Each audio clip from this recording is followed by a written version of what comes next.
Mayor. We'll start with the land acknowledgement. We acknowledge that we are on the lands of Anishinaabe Nation. This spot where we gather is the traditional lands of the Three Fires Confederacy, the Ottawa, Potawatomi, and Ojibwe. We also recognize that this land is now home to the Delaware Nation. This land was settled through the McKee Purchase Treaty of 1790, and we as beneficiaries of the treaty must recognize our responsibilities, including our collective responsibilities to the land and water. Mr. Mayor, there is not a supplementary agenda this evening, and we have not received any disclosures of pecuniary interest, direct or indirect, for open session. We'll now move on to the planning portion of this meeting, and I'll turn it over to Planning Services.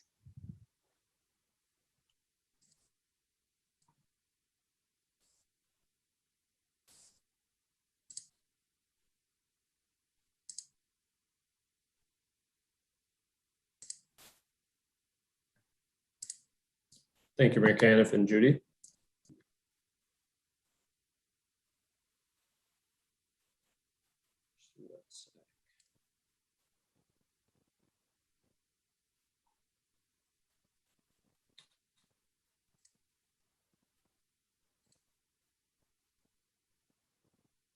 The process to be followed for each application will be as follows. 1, the clerk will announce each individual planning item.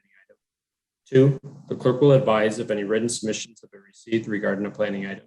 If so, the clerk will read the written submissions that have been received. 3, for any items where a written submission is received, administration will proceed with the presentation. 4, council will be asked if it has any questions of the administration or the applicant, if present. 5, council will be asked what action they wish to take in regards to the item. Notice, if any person or public body that files an appeal of a decision of council in respect of the proposed application does not make a submission to the municipal clerk of the corporation before the proposal is approved, they are not entitled to appeal a decision of the Ontario Land Tribunal. It's eligible, unless in the opinion of the tribunal, there are reasonable grounds to add the person or public body as a party to the appeal. Notice of passing. Information on council's actions tonight will be posted on the municipal website. All persons who have made a request or who have made a submission regarding a particular planning item will receive a notice of council's decision, including appeal procedures. Any other person who wishes to receive a notice of decision must submit a written request to the municipal clerk. So 10A, application for official plan amendment and zoning bylaw amendment, GGRE Inc., 460 Kyle Drive South, Community of Chatham City. There were no deputations received on this item, and the applicant is on the line. Councillor B. McGregor and Councillor Solomon, can I get you to move this, please? Happy to move it. Second. Any questions? Hearing none, we'll put it to vote.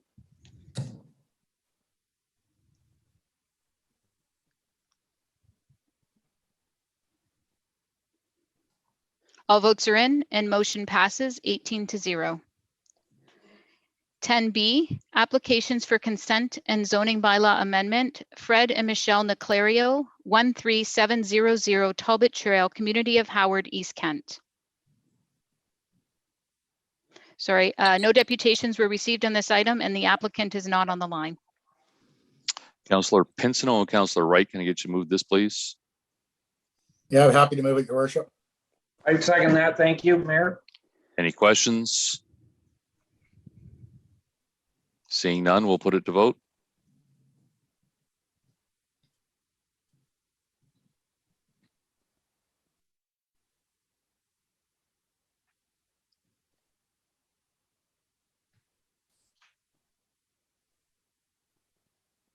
Just waiting for one more, council. There we go. All votes are in. Motion passes 18-0. 10C, applications for exemption from part lot control, Maple City Homes Limited, 163 and 167 Moonstone Crescent, Community of Chatham City. Mr. Mayor, we do not need to proceed through the planning portion. We can just look for a mover and seconder on this one. Councillor Kirkwood White and Councillor Bondy, can I get you to move this, please? So moved. And seconded. Any questions? Seeing none, we'll put it to vote.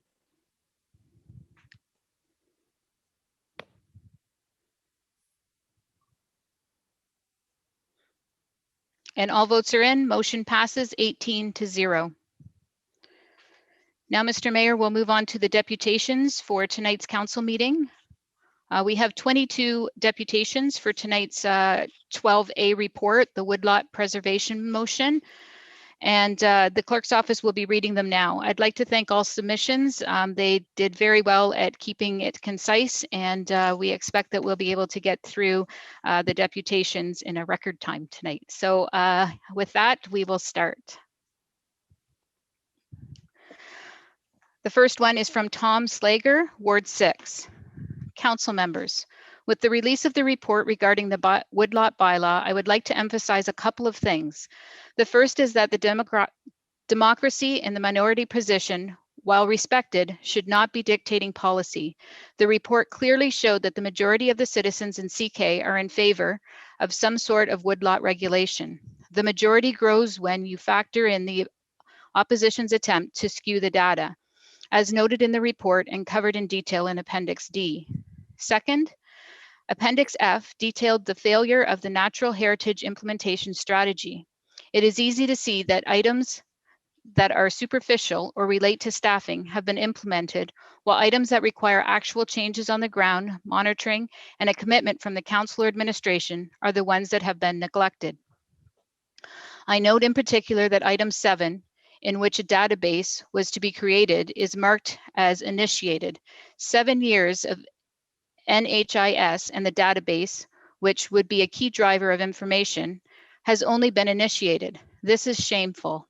Item 9, which again relates to the database, but would also identify specific land concerns, areas of concern, is listed as not implemented. Item 13, watershed report cards, are partially implemented. Apparently, no one at the administration or council level can be bothered to make sure this happens annually. Item 18, the municipality will catalog public properties suitable for tree planting, initiated. Items 20 and 21, planting prairie and KPI monitoring, both are not initiated. The highly touted Natural Heritage Implementation Strategy has been revealed to be a sham. Council has not been and is not now committed to it, nor our municipal administration. The results is that we have less meaningful tree coverage in Chatham-Kent today than we did 7 years ago. I wish I could be in council chambers in person to look at this council, to look every councillor in the eye and say, on this issue, the municipal administration, this council, has failed. Now that the will of the people has been documented, now that the NHIS has been shown to be nothing but window dressing, now is the time to end 7 years of failure, begin something positive from this moment forward. Extend the moratorium. Take the time to research and write a bylaw that works. Like the vast majority of Ontario's municipal areas have been able to accomplish, it is time for Chatham-Kent to do the right thing. Tom Slager, Ward 6. The next deputation is from the National Farmers Union, the Ontario Woodlot Association, and the Ecological Farmers Association of Ontario. We are writing to you today about the urgency of extending bylaw 72-2021 to permanently prohibit the clear cutting of woodlots, woodlands, and parts of woodlots and woodlands within your municipality. As an accredited farm organization, the National Farmers Union of Ontario believes the Ontario agriculture should be economically, socially, and environmentally sustainable and to lead in rich soils, biodiverse ecosystems, financially viable farms, healthy and safe food, and thriving rural communities for both present and future generations. We collaborate locally, nationally, and internationally to research, educate, and share effective solutions that lead to a better world for farm families and their communities. Members of the NFUO, including Chatham-Kent Local, are deeply concerned about our changing climate and how that impacts our ability as farmers to continue to produce food. The Ontario Woodlot Association, through its national chapters across the province, brings people together to share ideas and learn about forest management. To ensure viability of non-crown lands, forests for future generations, the OWA promotes sustainable forestry management and advocates on behalf of woodlot owners. The OWA, including our Elgin Middlesex chapter, are concerned about the loss of woodlots within Chatham-Kent and support the creation of a clear-cutting bylaw that will promote good land stewardship, biodiversity, wildlife habitat, and diverse ecosystems that are a vital part of Ontario's land-based economy. The Ecological Farmers Association of Ontario supports farmers to build resilient ecological farms and grow strong knowledge-sharing community. The EFAO envisions an Ontario where thriving ecological farms are the foundation of our food system, and where agriculture protects our resources, increases biodiversity, mitigates climate change, and fosters healthy, vibrant communities. This generally accepted concern about the state of our climate has not been lost on Chatham-Kent Council, who in 2019 declared a climate emergency within its own county borders. Building on this acknowledgement of a problem, Chatham-Kent Council passed a bylaw on April 26, 2021 to temporarily prohibit the clear cutting of woodlots, woodlands, and parts of woodlots and woodlands within its borders, concluding with a council vote on a permanent bylaw after the 120-day temporary restriction ends on August 24th, 2021. Critics of the CK temporary clear cutting bylaw contend the county's natural heritage implementation strategy promotes conservation through education in order to preserve woodlots and suggests that it has worked well. Yet the images of woodlots and woodland destruction is clearly visible to its residents and residents of adjoining communities and Highway 401 travelers. Advertisements for excavation services companies in the county and actual amount of woodlot and woodland acres destroyed should easily prove that the natural heritage implementation strategy has not worked from the start to protect woodlots, even if critics and temporary bylaw claims repeatedly that there are good stewards of the land and can police themselves with that voluntary strategy. The lack of commitment in this approach is evident. Chatham-Kent Council has made it known that environmental sustainability is a key component of its vision statement. The World Health Organization suggests that communities that have less than 12% tree cover, while some conservation groups suggest that the real sustainability can only be achieved with a 30% tree cover. But regardless of which accepted norm is used, Chatham-Kent's 3% or possibly less tree cover is not sustainable. The environmental furnace created by the destruction of Chatham-Kent's longtime woodlots has given its residents a new climate regime with late spring frosts, scalding hot summer temperatures, variable winters, droughts, winds, erosion, crop failure, and floods. Though Chatham-Kent Council is consulting only its residents in the merits of a permanent clear-cutting bylaw and not those outside of Chatham-Kent affected by the destruction of CK woodlots and woodlands, everything in the natural world is connected or was connected. As a farmer in Rodney, farming in the municipality of West Elgin, immediately east of Chatham-Kent, with some of the highest tree cover percentages in Elgin County, and a host of recognized beneficial microclimate in the recent past, we have seen a disturbing trend toward extreme weather events, with less moderate ones taking place. Producers in West Elgin are looking at weather events in Chatham-Kent and its barren landscape with real concern for their own future. The United Nations Food Agriculture Organization report, The State of the World's Biodiversity of Food and Agriculture, describes a worrying decline in biodiversity as seen in Chatham-Kent that both support agriculture and provides essential ecological services. The report outlines issues such as loss and degradation of forests and aquatic ecosystems of being a special concern. The time has come for Chatham-Kent Council to recommit itself to the environmental sustainability goals of its vision statement and act on its declaration of a climate emergency by permanently banning the clear cutting of woodlots and woodlands for the benefit of present and future Chatham-Kent residents and their neighbors in adjoining communities. Acting in the best interest of the residents of the county and not those of the special interests is key. Numerous examples of successful county bylaws can be found across the province. This is from the National Farmers Union of Ontario, the NFUO local, and the Ecological Farmers Association of Ontario. The next deputation is by Gus Ternoy, President of the Chatham-Kent Essex Association of Christian Farmers. The Chatham-Kent Essex Association of Christian Farmers recognizes the importance of tree cover. We are supportive of developing a constructive policy to maintain and improve upon existing land use effectiveness while fully respecting property owners' rights and farmers' prerogatives to undertake activities they deem necessary to be efficient and successful in their farming operations. A Natural Heritage Advisory Committee has the potential to provide an effective platform to develop constructive plans to this end. This could enable the creation of an environment where agriculture can be effectively involved in coordinating and leading activities that result in improved tree cover throughout the municipality while minimizing the loss of productive farmland. The perceived threat to property rights resulting from bylaws setting out restrictions on land use based upon tree cover has a detrimental effect in creating an environment of mistrust. This results in a situation where a significant number of landowners will choose not to plant trees to avoid future property restrictions, whether real or perceived. Council can take measures to rebuild this trust by not adopting or extending any bylaw that would restrict these property rights. The process thus far, having started with a restrictive bylaw, has generated a great deal of fear and anxiety within the community from the understanding that the existence of woodlots on personal property will result in loss of future land rights.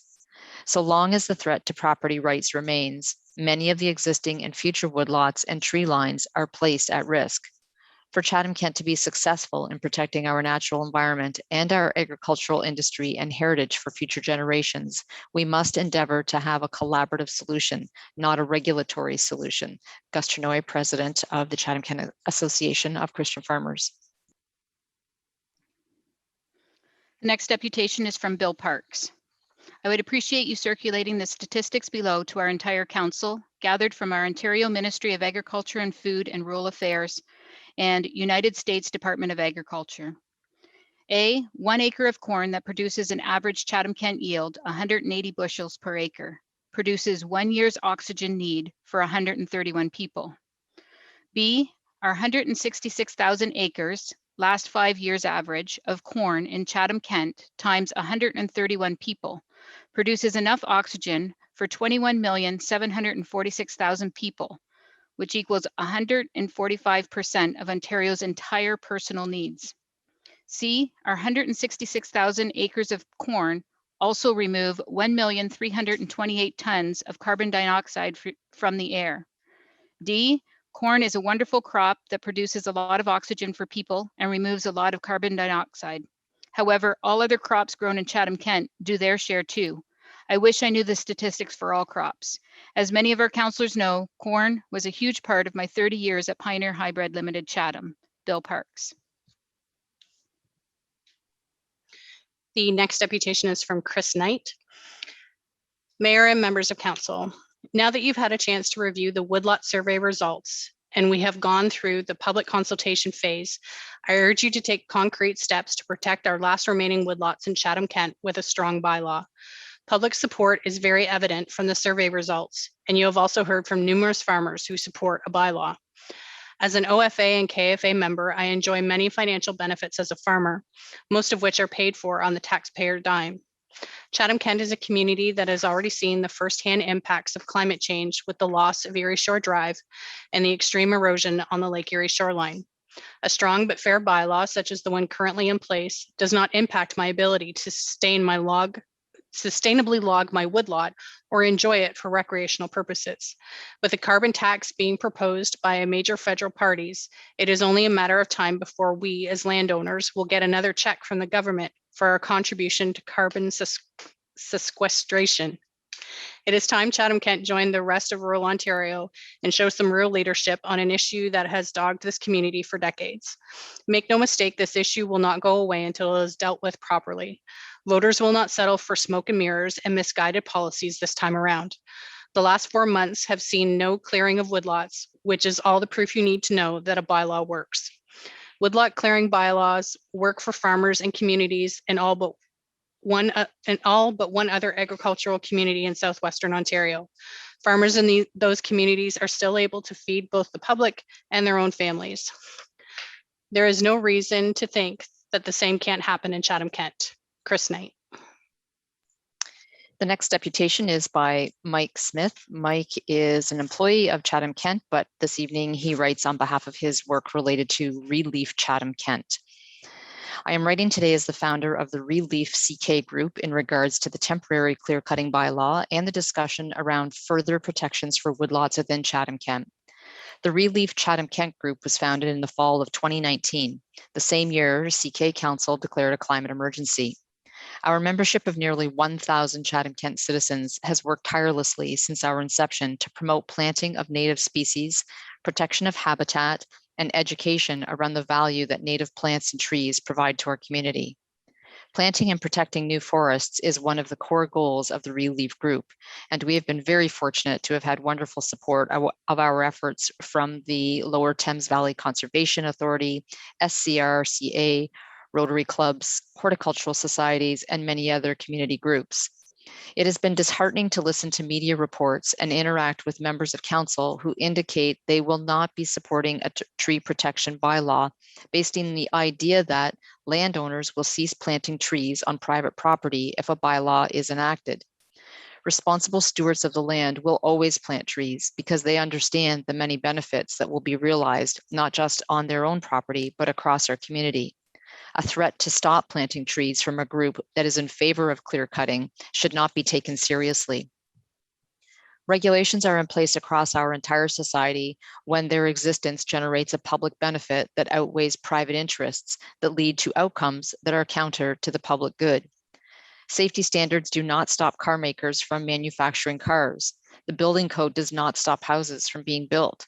And the suggestion that a tree protection bylaw would stop tree planting in CK or limit the ability of farmers to make a profit is simply false. The Relief Group will continue in our efforts to increase forest cover in CK, and a woodlot protection bylaw would allow us to feel that our hard work will not be needlessly wiped away at some point in the future by clear cutters. We understand that newly planted trees are not equivalent to intact forests and will not be within our lifetime, but we're hopeful that the trees we are planting today will stand long enough to be counted among the forests of the future in CK. On behalf of our group, I would ask that councillors please consider extending the moratorium on clear cutting and give some thought to what we want the environmental legacy of our community to look like and enact protection for woodlots. Sincerely, Mike Smith. The next deputation is from Ted and Jill Schweitzer. To whom it may concern, my husband and I farm and are members of the OFA. We have planted 3 Carolinian plantations over the years and plant hundreds of trees annually. We own a woodlot and care for it as much, if not more, than we do our fields.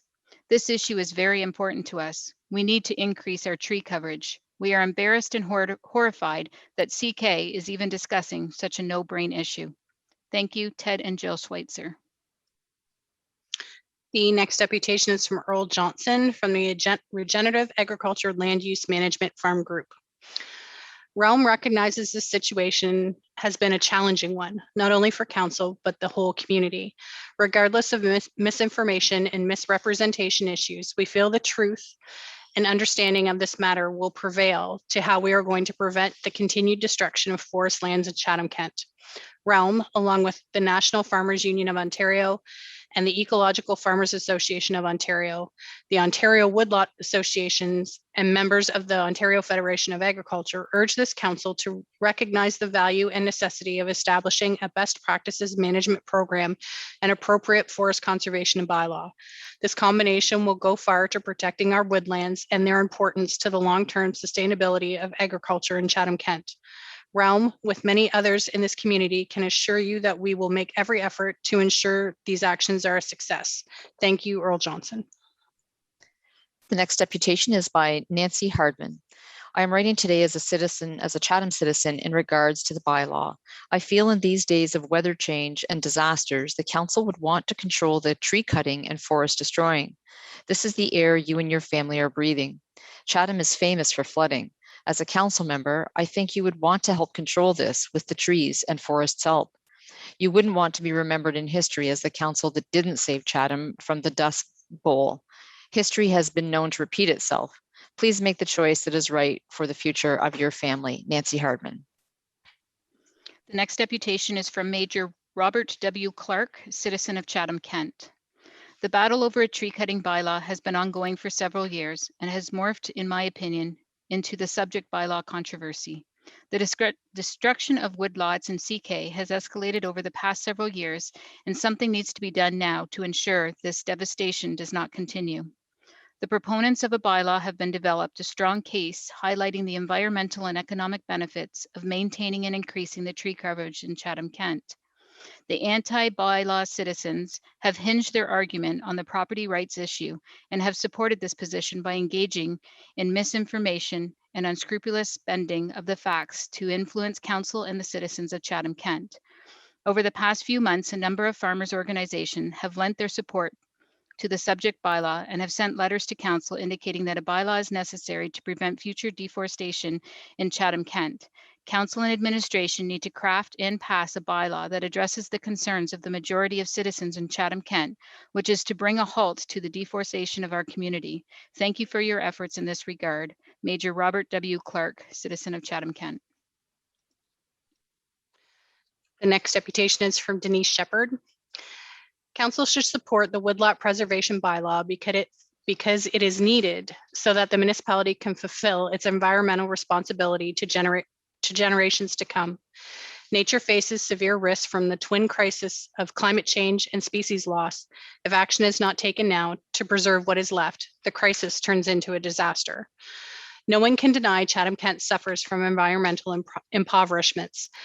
We all need to realize forests are not just a bunch of trees, but living ecosystems that have taken hundreds of years to form. In Chatham-Kent, we have a unique Carolinian forest offering a biological diverse ecosystem with sadly only remnants of less than 3% area. When land clearing is extensive, the effects can be irreversible and can destroy an entire ecosystem, causing environmental threats such as greenhouse gas emissions, a rise in soil salinity, the destruction of natural habitats for wildlife, and the decrease and even extinction in native species of plants and animals. I cannot accept those clearing woodlands dare say they are stewards of their land. Have you thought about why the opposition to this bylaw is fighting so hard and so long to have the right to totally clear what little is left? What part of this council and administration is supposed to be comfortable with?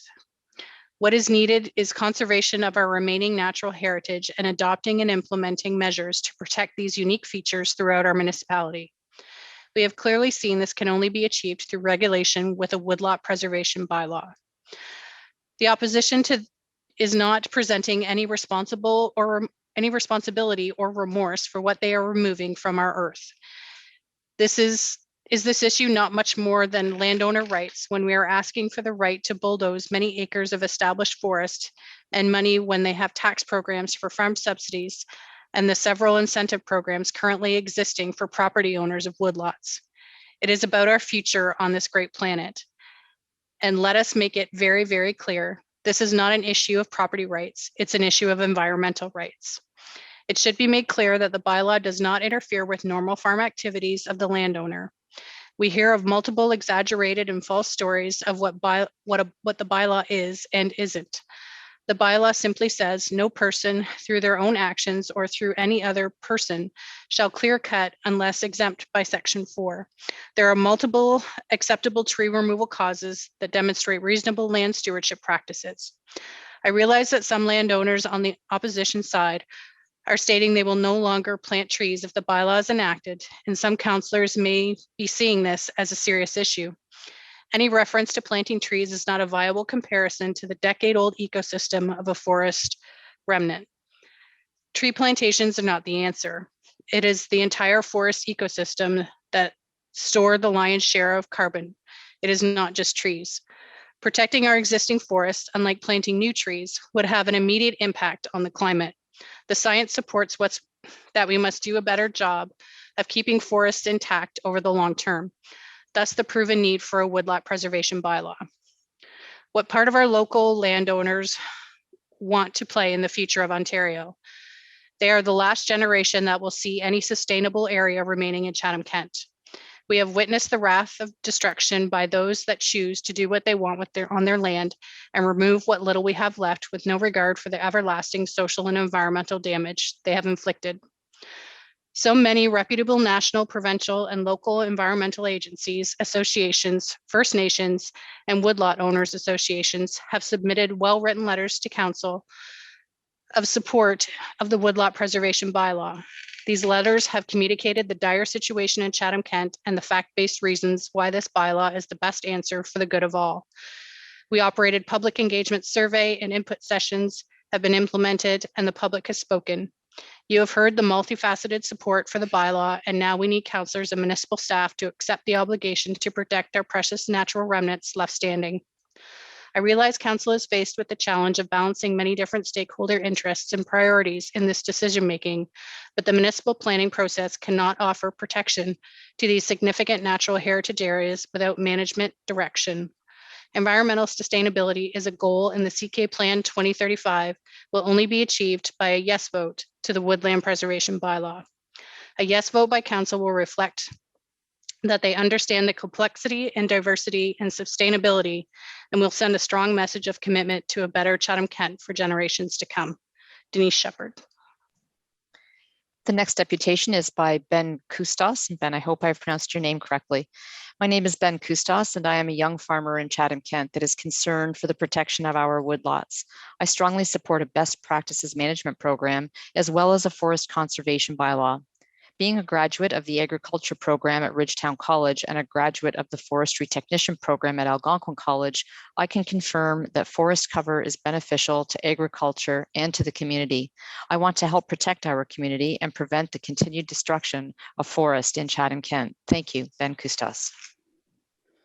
The next deputation is from Ken Bell, Chatham-Kent Natural Heritage Implementation Strategy Committee, 2014 to 2020. The ongoing sixth mass extinction of the Holocene extinction may be the most serious environmental threat to the persistence of civilization because it is irreversible. Thousands of populations of critically endangered animal and plant species have been lost in a century, indicating that the sixth mass extinction is human-caused and exhilarating. From Africa to Brazil, Indonesia, and southwestern Ontario, it is a weak governance and the failure to regulate that enable this mass extinction. Southwestern Ontario, and in particular Chatham-Kent, has a dubious distinction of having the highest number of endangered species and the highest proportion of deforestation in Canada. Although the Municipal Act requires the significant woodlands to be identified and protected, the municipality has been delinquent in fulfilling its obligation of protecting the natural heritage within its boundaries. This has been primarily due to the smaller number of past lobbyists and misinformed councillors. A fringe group of extremists who would destroy the last ecosystem in southwestern Ontario to expand their bank accounts and future corporate profits of landholding companies, input suppliers, and big ag. It's not about so-called land rights, and it never was. It's about expanding the growth of addictive carcinogen tobacco, neonicotinoid ethanol corn, and glyphosate-infused soya to sustain meat factories. Profiteers cheer when ecosystems die. This last forest ecosystem are home to multitudes of mammals, amphibians, reptiles, birds, invertebrates, plants, fungi, and of course trees. This issue is not about trees or canopy cover or silly notions of urban forest. It is and always has been about forest ecosystems. Trees are only one part of the forest ecosystem, and in terms of genetics, constitutes a small percentage of biological diversity and natural heritage of Chatham-Kent. It is exactly this natural heritage that 80% of the survey respondents demand to see conserved. As for committees or working groups, if council chooses to spend taxpayer dollars on tiny showcase projects, no one has a problem with that. But every councillor needs to understand that natural heritage cannot be replaced or implemented. Committees can't do that, and ransom payments won't work. Natural heritage can only be protected under law. Right now, dear councillors, there are backhoes and bulldozers poised to crush and burn millions of animals on your whim. As lawmakers, your individual votes will be part of our global history. Thank you, Ken Bell. The next deputation is from Gary Eagleson. In regards to the proposed woodlot protection bylaw, council is presently faced with the difficult task of evaluating all the contradictory opinions and information from various sources. I would like to comment on a couple of issues germane to this process. First, I feel it is important to take into consideration that Othello, the company contracted to do the fact-finding survey, was able to identify a determined effort to undermine the democratic process. Direct quotes from the report include, 1, we found evidence that a special interest group had a disproportionate impact on the results. In this case, those participants advocating against regulation on woodlot ownership. 2, If this process had been conducted by random jury or through participation of 100% of Chatham-Kent residents, an unlikely scenario, then the outcome would show significantly stronger support for regulation. 3, however, this result likely underestimates the true level of support in the community for woodlot regulation due to efforts, both legitimate and illegitimate, to sway the results against regulation. These findings must be of serious concern to Council, considering that this was the first opportunity to electronically detect its intentional effort to manipulate Council. How many times regarding other issues has it occurred in the past? How many times has Council made decisions based on internationally altered and invalid data and information from these special interest groups?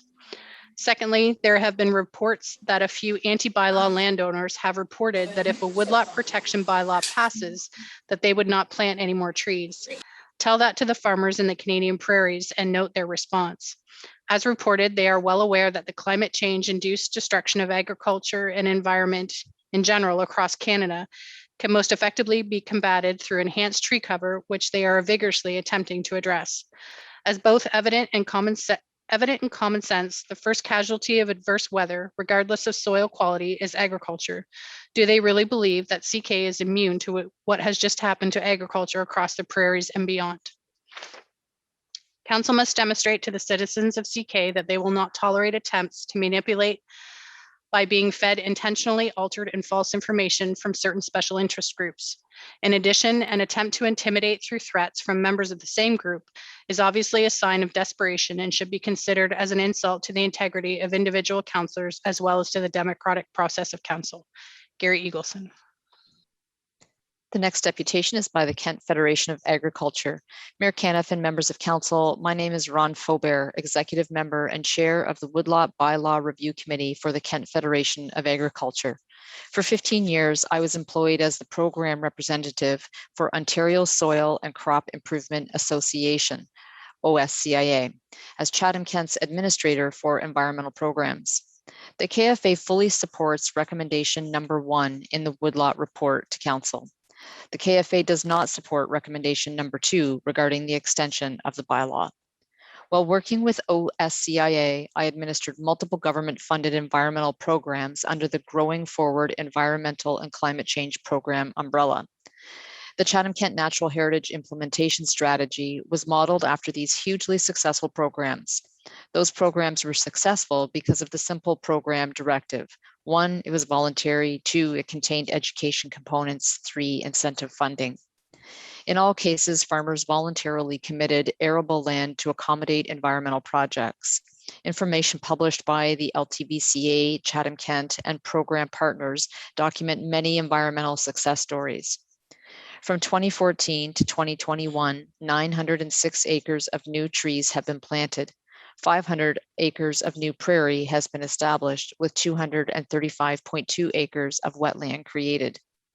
As documented in the report to council, because of the successes of this strategy, LTVCA has been able to acquire $8.1 million in additional funding to support land stewardship initiatives. The overall impact of environmental farm plans in Ontario is estimated to have been between $118 million and $197 million spent on addressing environmental and safety concerns on farms. Chatham-Kent farmers were always top participants in the environmental farm plan program. Please remember, natural heritage is more than trees. Council, the next deputation that we received at the clerk's office had 218 signatures of residents across Chatham-Kent. The petition read as follows. Mayor Caniff and Council, this deputation is submitted on behalf of property owners. We are in support of recommendation 1 of the creation of the Natural Heritage Advisory Committee of Council to be considered at the September 27th, 2001 council meeting. We, the property owners, do not support recommendation 2, which recommends an extension of the temporary clear-cutting bylaw 72-2021. We look forward to working with council and administration on the creation of a Natural Heritage Advisory Committee of Council. Again, it had 218 signatures of residents in Chatham-Kent. The next deputation is from Kelly and Pete McMillan. Mayor and fellow councillors, As a member of the NFU and a farmer with a woodlot, I would support a forest stewardship program and an extension of the temporary forest conservation bylaw. The continued destruction of forest cover in CK is not an option as I see it, irregardless of what some people are claiming is their right. Farming our land comes with responsibilities, and one of them is providing the best stewardship of the land, and looking after our woodlands is one of them. Chatham-Kent needs more trees for a healthy environment. Kelly and Pete McMillan. The next deputation is by Alan Jackson, Council and His Worship. Just because we live in an agricultural community does not mean we should live in a deforested landscape dominated by industrial agriculture monocrops. There was an amendment to the Municipal Act in 2019 pertaining to the protection and enhancement of tree canopy and natural vegetation. Under section 270 titled Adoption of Policies, it is stated, quote, "A municipality shall adopt and maintain policies with respect to the manner in which the municipality will protect and enhance the tree canopy and natural vegetation in the municipality," end quote. This 2019 amendment was implemented several years after the Natural Heritage Implementation Strategy was. Given the track record of discussions, the lack thereof, between the municipality via the Greening Partnership and NHIS Committee and KFA representation, along with the obvious ground truth realities of the slash and burn since the NHIS implementation, the NHIS is not working. It offers the municipality no means of protection and enhancement of the tree canopy and natural vegetation in the municipality. The NHIS has not protected any forests. The province has had to step in. The KFA would like to extend the do-nothing mechanism of the NHIS, have a few meetings to discuss, deflect and allow the status quo of no regulation regarding this community's largest industry's demands on the landscape. The observable ramifications of individual landowners who continue to clearly demonstrate the need for a municipal bylaw to even allow the municipality a seat at the table in these major land use alteration decisions. If council does not implement a bylaw, then council is choosing to allow the unchecked land use pressures of industrial agriculture continue to take more natural heritage features from the landscape. It is clear that without a bylaw, the municipality of Chatham-Kent will continue to fail at protecting and enhancing the tree canopy and natural vegetation within the municipality. It is clear that without a bylaw, this agricultural community will become more deforested and further dominated by industrial agriculture monocrops. Sincerely, Alan Jackson. The next deputation has been received by Andrea Rourke, ALUS participant and farm owner in East Kent. Greetings, Mayor and Council. Once again, the dreaded issue of forest preservation is before you. I would like to share some food for thought. Your entire purpose as government is to pass law in the form of bylaws to protect the interest of your citizens, the majority of your citizens. For those who say they don't want to tell others what to do on their land, this is literally what we do with all of our bylaws. It is the entire purpose. Just as you deciding to pass,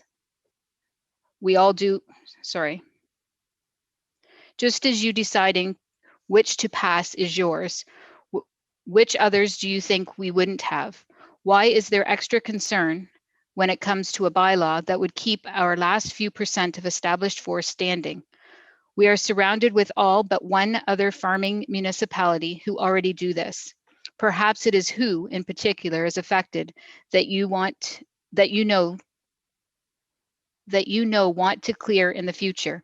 If they didn't, they wouldn't care as much about this bylaw. So we know there is more clearing to come, don't we? 3-ish% and falling.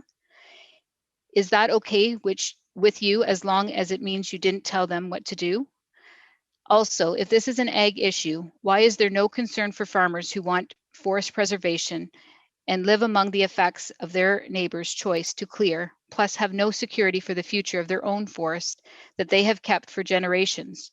Why do only the ones that obviously want the right to clear matter? Do we just have more extreme property rights lean on our councillors here? That's an odd look for government when the good of society is supposed to be the goal. The NHIS is chosen 7 years ago instead of the bylaw, and it failed as most forests were cleared.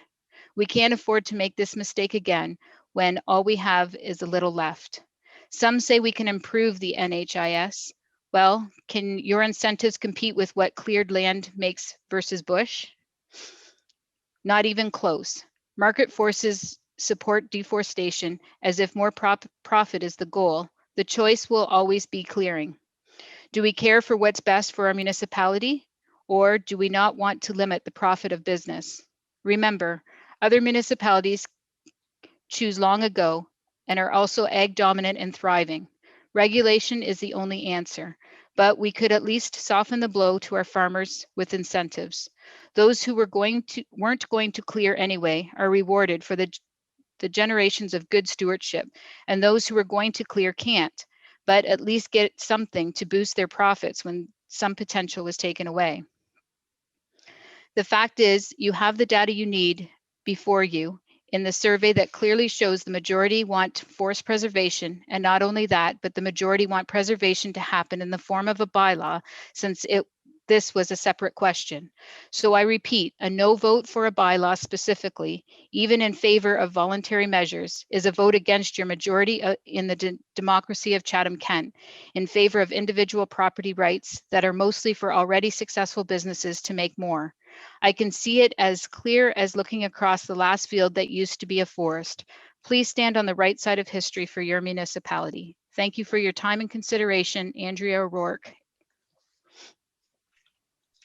The next deputation is from Stephanie Dries. My name is Stephanie Dries, and I appear before you tonight as a constituent, a landowner whose woodlot would be subject to the proposed bylaw, and a member of the CK Plan 2035 Committee of Council. I am here to remind you of the commitment Council made to several priorities that would support the pillars of the CK Plan. You pledged to work on climate change issues like flooding and erosion. You said we will promote growth while we're protecting the environment.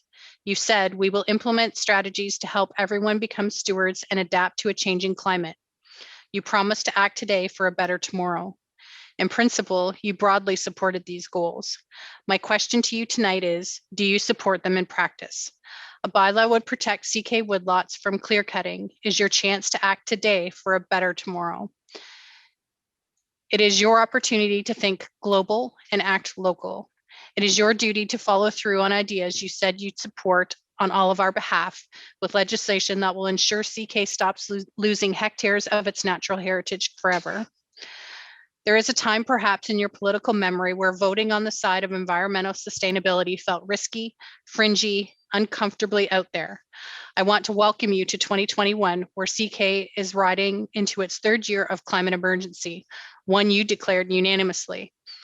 The UN has just issued a report declaring a code red for humanity, and a very successful community engagement effort delivered a resounding answer. We want a bylaw that protects Chatham-Kent's woodlots. My hope is that you feel the ground shifting under your feet, you recognize it for the change it represents, and that you deliver legislation that serves the current and future citizens of Chatham-Kent. Thank you for your time, Stephanie Dries. The second last deputation is from John Serapnicus. Council and the community should ensure that woodlot decisions are based on facts, not emotions or selective information to create a bias toward one viewpoint.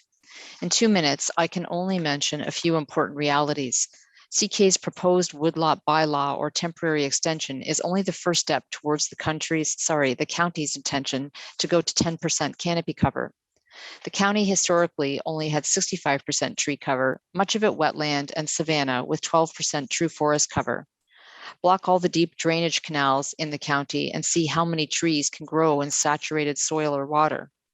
The 3.4% canopy cover must be prorated to at least 5% to recognize this reality. Windrows, fence lines, windbreaks, and other cover, both urban and rural, logically should also be included. All the above data and numbers are from the Chatham-Kent official plan and the 2035 plan. To achieve this goal will involve returning tens of thousands of acres of farmland to forest cover. Similar to roughly 50% of counties in Southern Ontario without a bylaw, Woodlot Owners Association, investment decisions have been baked in without a regulation. Doing so now without considering the ongoing contribution that property owners make to this county would arbitrarily wipe out millions of dollars of equity. Therefore, this issue before council involves much more than trees. If you don't move forward today with mandating and enshrining the natural heritage strategy, so it is given a chance to work in a spirit of cooperation, you will foment dissension and resentment and sabotage your future environmental initiatives. I look forward to continued productive, open, and honest and balanced dialogue and presentation of facts. I have many more facts and a balanced perspective that would meld very well with the natural heritage approach, and along with many others, are anxious to get to work together for the benefit of our county. Sincerely, John Sarabnicus. And Council, the last deputation is from Patricia McGorman, President of the Canada Southland Trust. Dear Council, employees for the municipality of Chatham-Kent, this letter is provided in response to the report dated August 5th, 2021, the subject Woodlot preservation motion with 19 pages. The 2-minute time constraint limits our public participation, so an effort to support members of the community who have taken it upon themselves to let others know how dire the situation is for the loss of our natural heritage, we submit the following for deputation by the clerk as required. The 2014 provincial policy statement provides, as it's provided in quotations, 2.1.1 natural features and areas shall be protected for the long term. 2.1.4 development and site alterations shall not be permitted in A, significant wetlands and ecoregions 5E, 6E, and 7E, and B, significant coastal wetlands.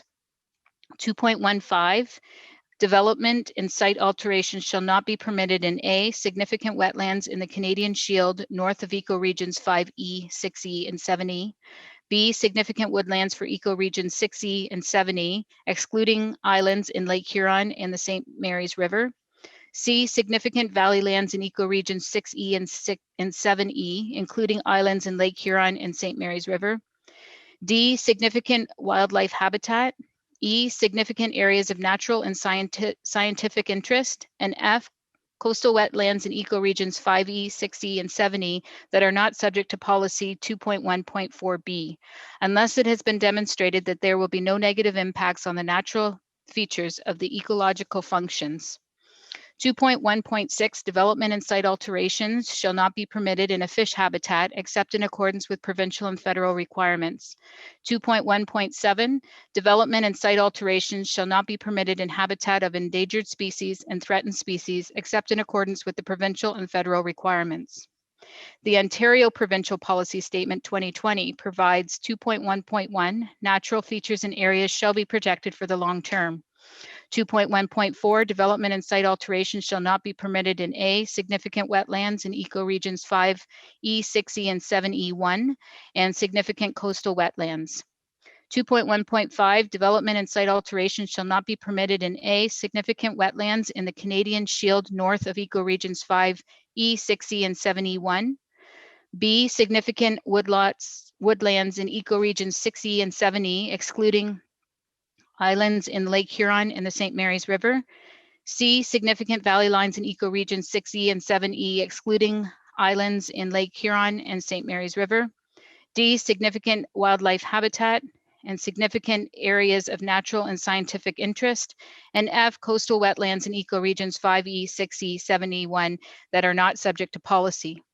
2.1.4b, unless it's been demonstrated that there will be no negative impact on the natural features of their ecological functions. 1, ecoregion 6E, 5E, 6E, and 7E are shown on figure 1. And 2.1.6, development and site alterations shall not be permitted in fish habitat except in accordance with the provincial and federal requirements. 2.1.7, development and site alterations shall not be permitted in habitat for endangered species and threatened species except in accordance with the provincial and federal requirements. We fully believe that any bylaw should be in full compliance with the provincial policy statement and Canadian law. Sincerely, Patricia McGorman, President, Canada Southland Trust. Mr. Mayor, that is the end of the deputations this evening. With that, we'll move into item 12A. 12A, Woodlot Preservation Motion. There's a presentation by Bruce McAllister, General Manager of Community Development, and Gabriel Clark, Manager of Growth and Sustainability. And I believe Mr. McAllister will be starting, Mr. Mayor. Thank you. Go over to you, Bruce. Thank you, Your Worship.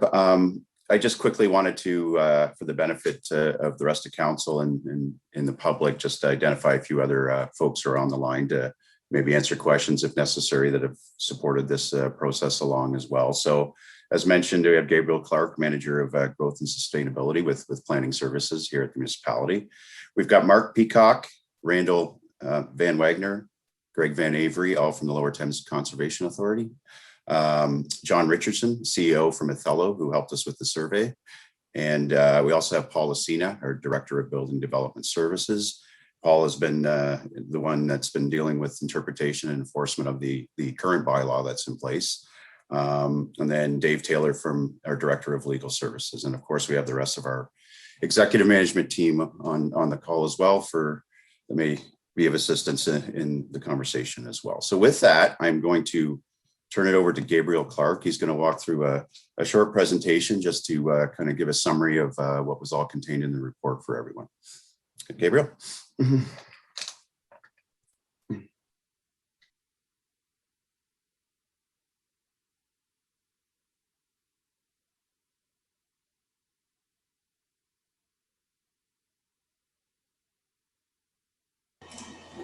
Sorry about that. I was looking for my mute button.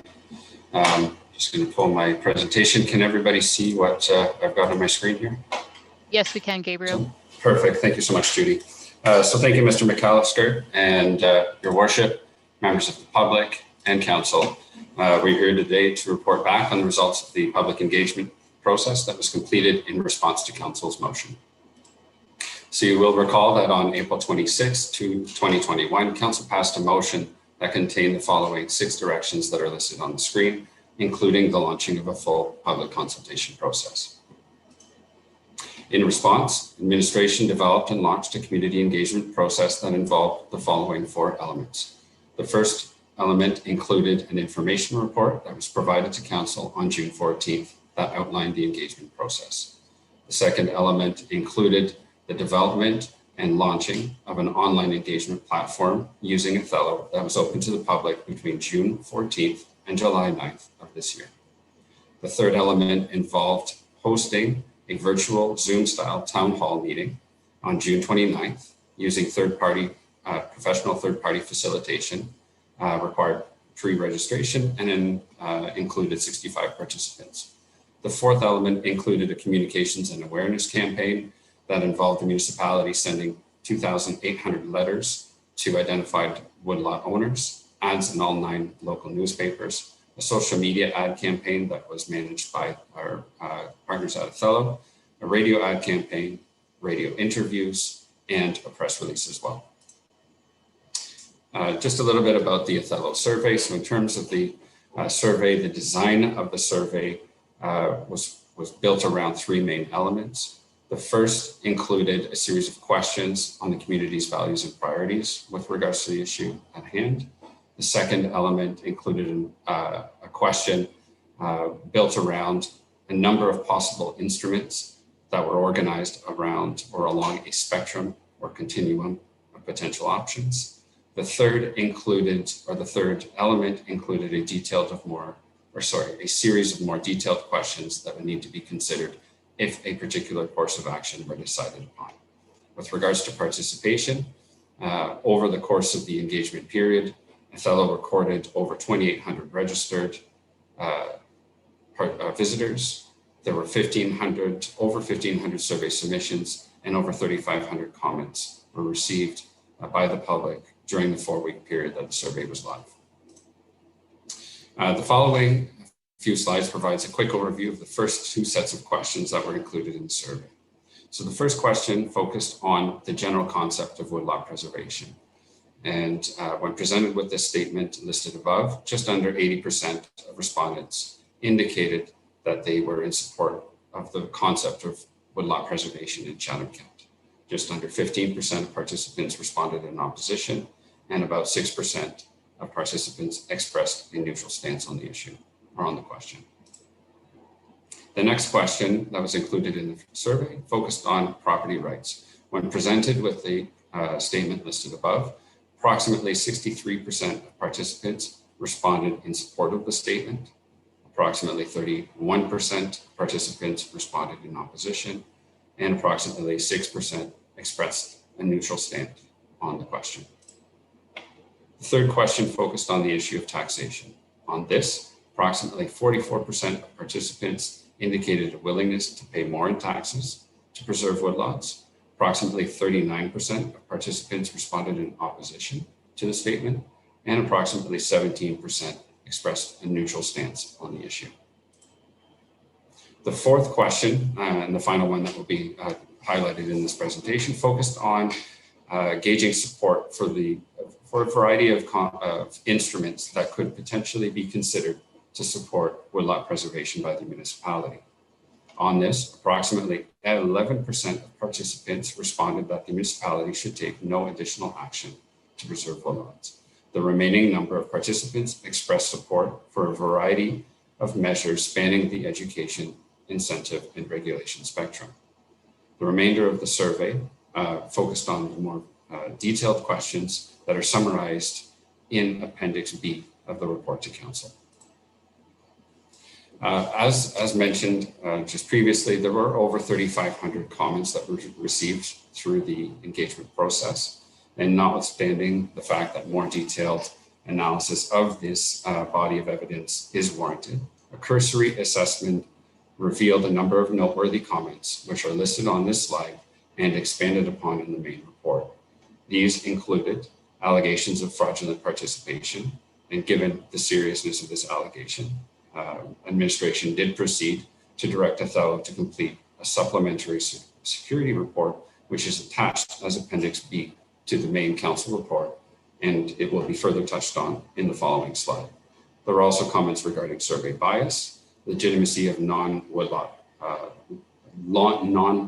landowners participating in the engagement process, the exclusion of urban trees or municipal trees from this particular engagement, and the benefits, comments relating to the benefits of undertaking additional engagement. As I mentioned, all of these comments are expanded upon further in the report to Council. Additional report contents, just a quick summary of the, I skipped a slide here. So turning to the security analysis. As part of the security analysis or the overall engagement summary that Othello conducted to provide results of the engagement process, Othello conducted a user authentication process. And this essentially looked at suspicious activity and flagged and excluded those entries from the engagement results. Approximately 250 suspicious entries were flagged during this user authentication process. Following that, in the direction of administration to undertake an enhanced security process, Othello conducted a number of tests to further scrutinize the responses that were received. This included a location tracing test, anonymous and distant locations test, a suspicious account test, and a special interest group test. All of these, the results of these particular tests, as well as a more detailed analysis, is available in Appendix D that is attached to the main report to Council. And the results indicate that there were, in fact, a variety of attempts to tamper with the survey results while the survey was live and open to the public, and that the overwhelming majority of these attempts tried to skew the results against regulation.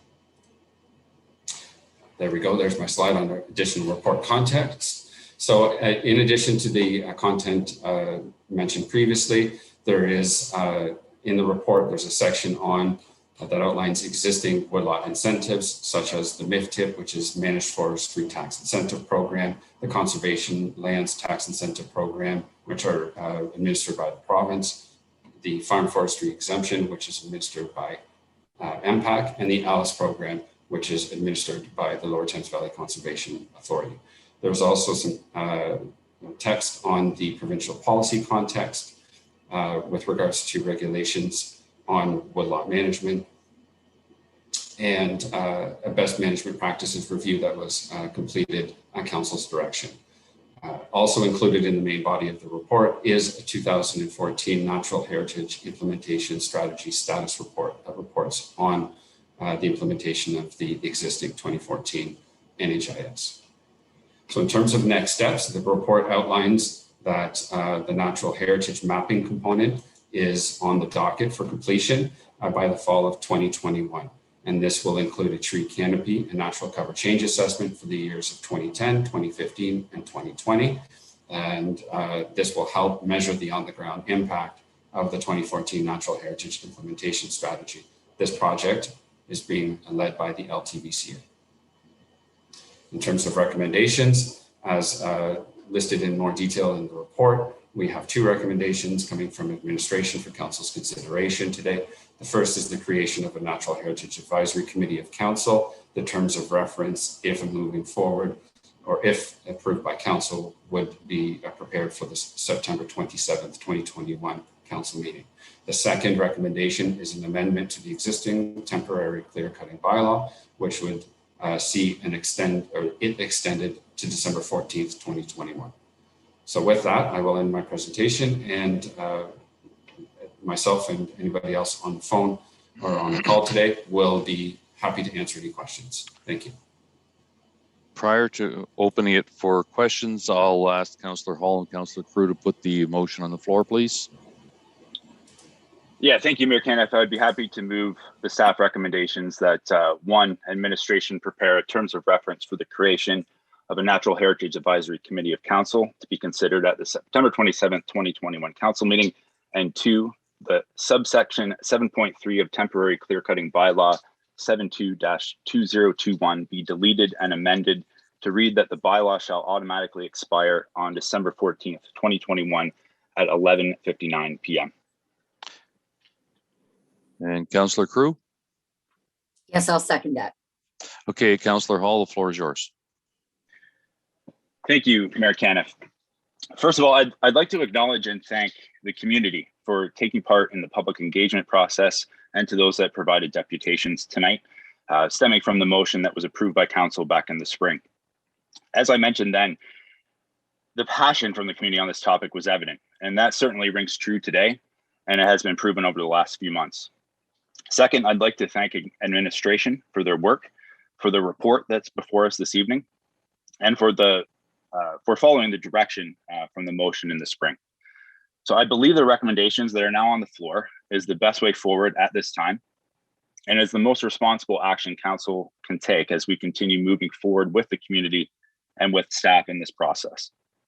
As I indicated in the spring, based on lessons learned back in 2013, when this topic was last before council, I strongly believe that the temporary bylaw should be in place while we continue to engage, gather data, and carry out this important conversation, all while striving for a long-term solution. I appreciate Gabriel's comments during his presentation and definitely the details in the report about regulation. I believe there's clear justification for having this bylaw extended into December. My first questions are to Bruce and his team, and it's in regards to how effective this temporary bylaw has been since April. So Bruce, can you give a summary about staff's role and the work done in the last few months with enforcing the temporary bylaw? Basically, has there been any calls or concerns about bylaw infractions? Has there been a disregard for it? Have we seen any clear cutting taking place since the temporary bylaw has been enacted, or has it essentially done its job? Thank you. Thank you, Your Worship. There certainly was a number of calls early on in the process after the bylaw, but I'm going to ask Paul Acina, our Director of Building Services. He's the one who's been fielding the calls and the one been out inspecting and enforcing the bylaw. So Paul, could I ask you to comment on those questions? Sure. Thank you, Mary Caniff. To Councillor Hall's questions. So since the inception of this bylaw, we've received 10 or so inquiries, complaints, and concerns. Most of them happened, within a month or so after the temporary bylaw was passed. The complaints that came in indicated that certain properties were clear cutting. I inspected, went out and saw each property, spoke with the landowner, also spoke to those that were doing the activity on these said lots.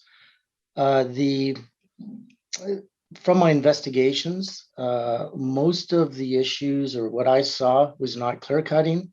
It was the harvesting of select logs and or removing a fence row. I did issue early on a stop work order to stop what I deemed as being clear cutting, but after further investigation, that order was removed. The most of the issues have been in East Kent with a few in South Kent. So overall, I feel from an enforcement point of view that the landowners are abiding to this bylaw, and I've not witnessed or investigated any clear cutting. Thank you. That's great. Yeah, thank you very much for that, Paul, and thank you, Bruce. So the next, a quick comment, I guess, about the creation of a Natural Heritage Committee of Council. I appreciate this recommendation from staff, and as they have been adamantly clear, there's more work and more dialogue that needs to take place. So I fully support this initiative. One thing I would like to mention, I would like to see included in the mandate for this committee to look for ways to, and provide recommendations on how a bylaw could be amended, along with further work for potential incentives, financial or otherwise, along with exploring forest best management practices. That's just a comment though. And finally, my last question at this time is to Bruce again and his team. And it's related to a report or some data that we've been expecting to receive from the Lower Thames Valley Conservation Authority around forest coverage in Chatham-Kent. So I know, Bruce, that you shared some updates on this to council over the weekend, and it's been mentioned tonight. I think Gabriel mentioned it in his presentation. But can you, or maybe someone from the Conservation Authority, I know they're on the line, can you just comment on this work and just tell the public and council when we can expect to receive this information? Thank you. Sure. Thank you, Your Worship. As Gabriel noted, the Lower Thames Valley Conservation Authority is assisting us with that, important work and leading that exercise. So with that, we do have the Lower Thames folks on the line. I'm going to ask Mark Peacock, the CAO of the Lower Thames, to answer that specific question. All right, Councillor Hall, thank you. Thank you. It's Mark Peacock. Mr. Mayor, members of council. It's an extensive study we're doing. We're looking at every piece of land and every forest block in Chatham-Kent. So we've got the air photos now. We are doing prepping the air photos. We are working on a terms of reference that not only allows us comparison to the 2010 and 2015 evaluations, but also looks to answer some of the other questions that have been asked. So we are expanding a little bit on the work we're doing to make sure we answer or try to crystal ball what council may be asking of us. We are looking at having that project done and reviewed by October. So it's sometime during the month of October, completing the project.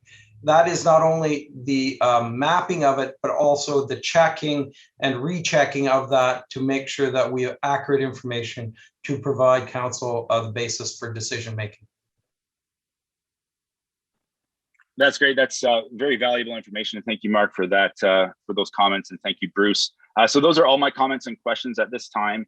I would appreciate the opportunity for some final remarks and questions for clarification after my colleagues have had the opportunity to weigh in.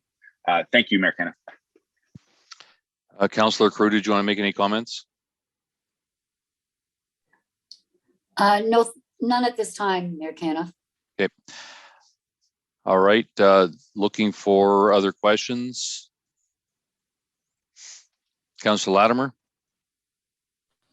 Yes, thank you through the mayor. I just wanted to, if I could ask Mark Peacock, you're saying you're extending your definition of tree canopy, and I noticed it said natural cover change assessment. Would this include windrows and other stewardship projects, whereby it's not exactly, it may not be 2.2 hectares or 5 acres, but it's definitely more tree cover and does have some biodiversity and ecosystem within it, certainly for wildlife and some species at risk. Through your worship, Mayor Kenneth. Yes, that is exactly what we're doing. We're looking at the entire forested parcel. We are also looking, and we've created an extensive database as of St. Clair region of natural heritage for the municipality. We're looking at elements of updating around the tree cover piece so that as that moves into further definition of natural heritage, that all the pieces are there. But the important piece is that we are able to compare the 2010 and 2015. All these other pieces are going around that, but we will make sure that we are consistent with that evaluation for comparison purposes. Thank you very much. I do have one other request, is that we separate out the two recommendations that we voted on separately. We'll do that, Councillor And Latimer. I also sent in an option or recommendation for council's immediate consideration, regardless of whether the second recommendation goes forward or otherwise. Is this a time to bring that forward now, or do we just bring that immediately following the vote on the second recommendation? I'll ask the clerk to comment on that. Thank you, Mr. Mayor.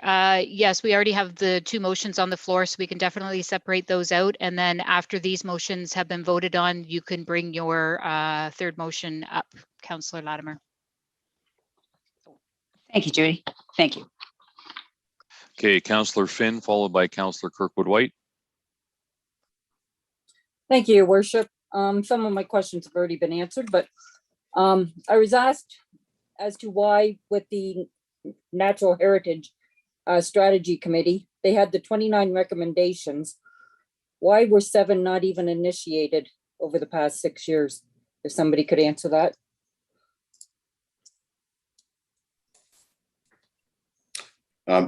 Thank you, Your Worship. I'm wondering again if Mark and then LTDVCA could comment on that in terms of kind of direct involvement. Some of it, frankly, would be based on the resourcing available, but if I could maybe ask Mark again to comment on the natural heritage or Randall. This is Mark, Your Worship, Mr. Mayor, members of council. If you look at the recommendations that did go through, there are a number of recommendations that were about reporting and some internal stuff regarding operations of some departments in the municipality that weren't done. But the reality is the actual implementation and restoration of natural heritage within Chatham-Kent was more than accomplished. The wetlands, the tall grass prairies, the tree planting was far greater. I think a number of people have expressed concerns about the element of not having restrictive and prohibitive elements in the natural heritage system regarding woodlots, but that is not in the recommendations. The recommendations, the substantive ones to create more natural heritage in the municipality was more than succeeded through efforts of the municipality and the conservation authorities and the landowners too. The 7 elements, a number of them weren't completed, but the essence of preparing and creating more natural heritage in the municipality was accomplished, and more than was expected. Do you believe that the heritage strategy was a success? Mr. Mayor, I believe that it achieved what it said it would do. However, the issue of woodlot preservation and the lack or the concern regarding a restrictive or prohibitive element, that was not in the natural heritage strategy. Okay, you might be the best one to answer this. How many woodlots have been entirely clear cut since then? And if they were, was the ministry notified and were they spoken to as to reasons why they were clear cutting? Mr. Mayor, I don't know the specifics. We were brought into every time there was a concern and a complaint, and we did work with the landowners however we could. Between 2010 and 2015, there was 435 acres of mature woodlot cut, which represented a 0.07% decrease in forestation on private property. And we do not have the numbers to 2020. That's what we're working on right now. And by October, we can tell you exactly what those numbers are. And are you consulted with planting of new trees on any of these woodlots or creation of new woodlots? I'm just wondering how many acres have been planted since then.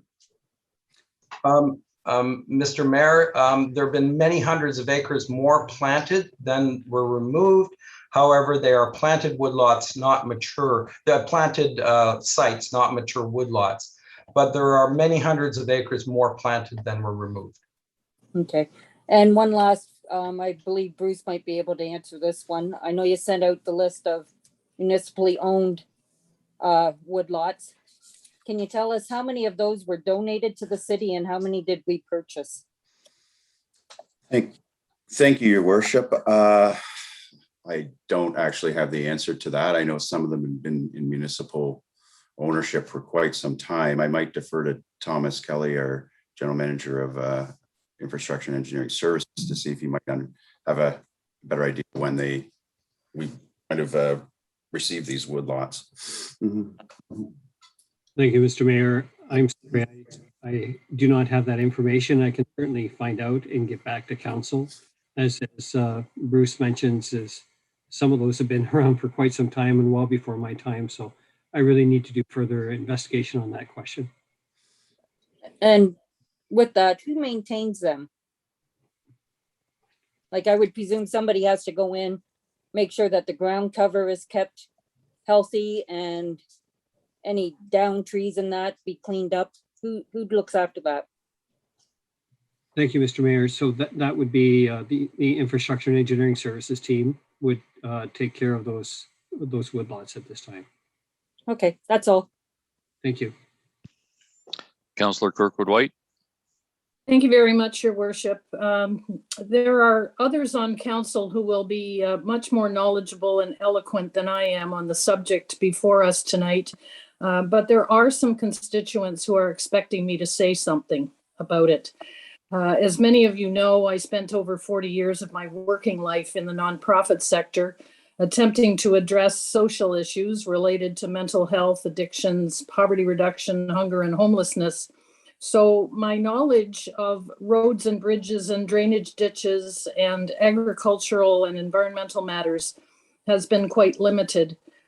I do want to thank all of the constituents on all sides of this issue for the invitations to tour our vast geography over the past 6 weeks, and to the staff of the municipality for providing background information. I've attempted to keep an open mind and to listen to the passionate voices who have expressed their views on the subject. Having done some homework, I've come to the conclusion that I am only one voice, but change must start with me. I believe that my actions can impact the actions taken here at the local level. Local actions can impact regional and provincial actions. Those actions can impact national actions, and so on. I believe that this earth we call home is a gift that we have been given to use for our livelihood, and that we have a responsibility to take care of it. And I want to know that my actions will benefit my children and my grandchildren. I have learned in the tours that I've participated in that the Ontario Federation of Agriculture has a position on the environment. It states, the OFA supports legislation that ensures our environment is protected, that persons responsible for environmental contamination are held accountable, and that full compensation is made to innocent parties for losses. I have learned also that bulldozers stand at the ready to clear cut what little natural habitat that remains if legislation is not enacted to prevent it.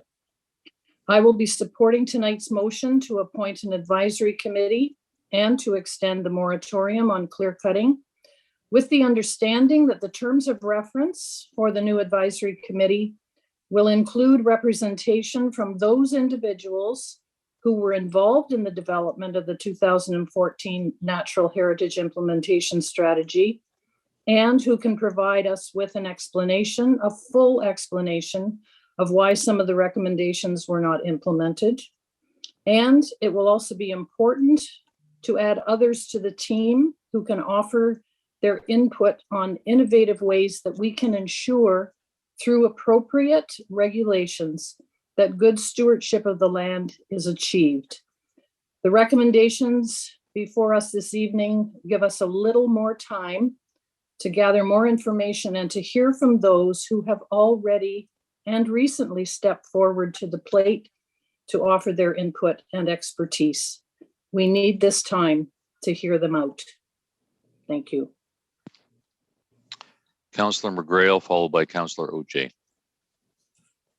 Thank you, Mayor Caniff. So I would like to add something into this and talk it through here.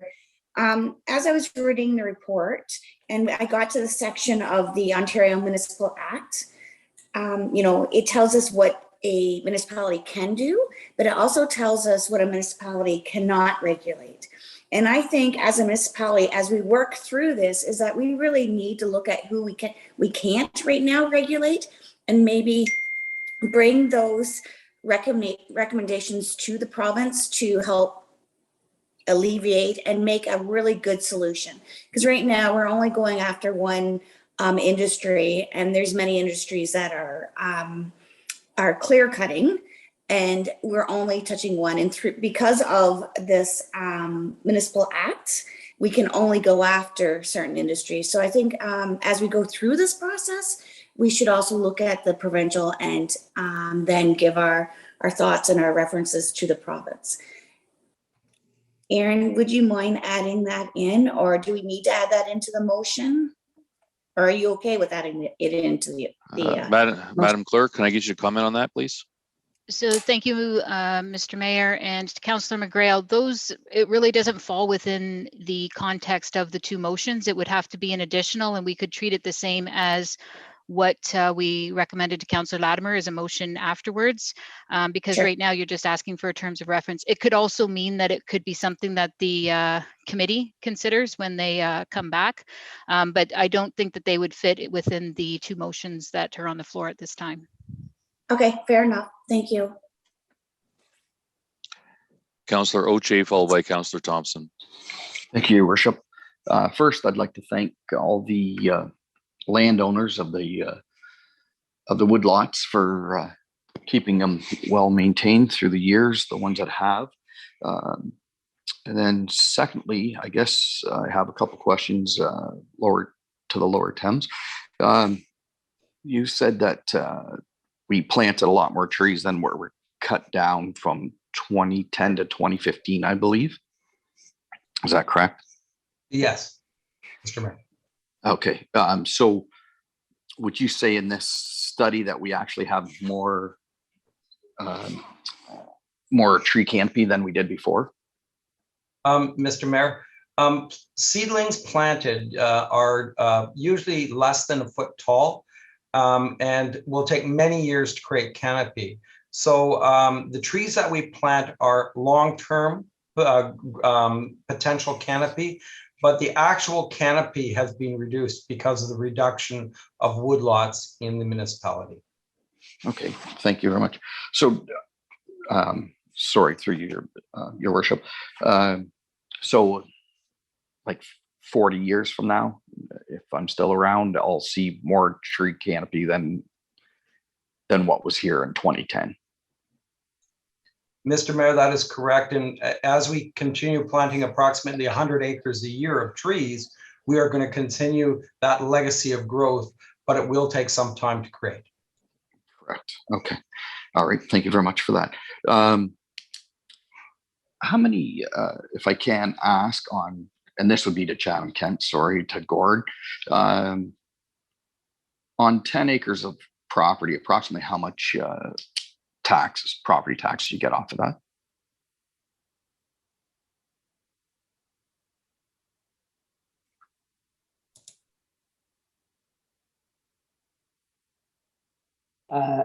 Thank you, Mayor Canna.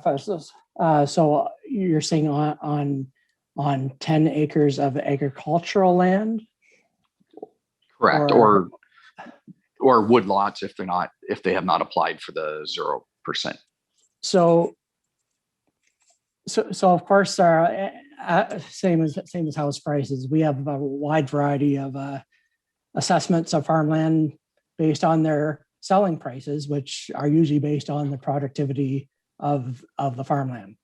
Okay, say Tilbury East. So we have farmland that's assessed at 5,000 an acre, and we have farmland that's assessed at 30,000 an acre based on how the sales are going.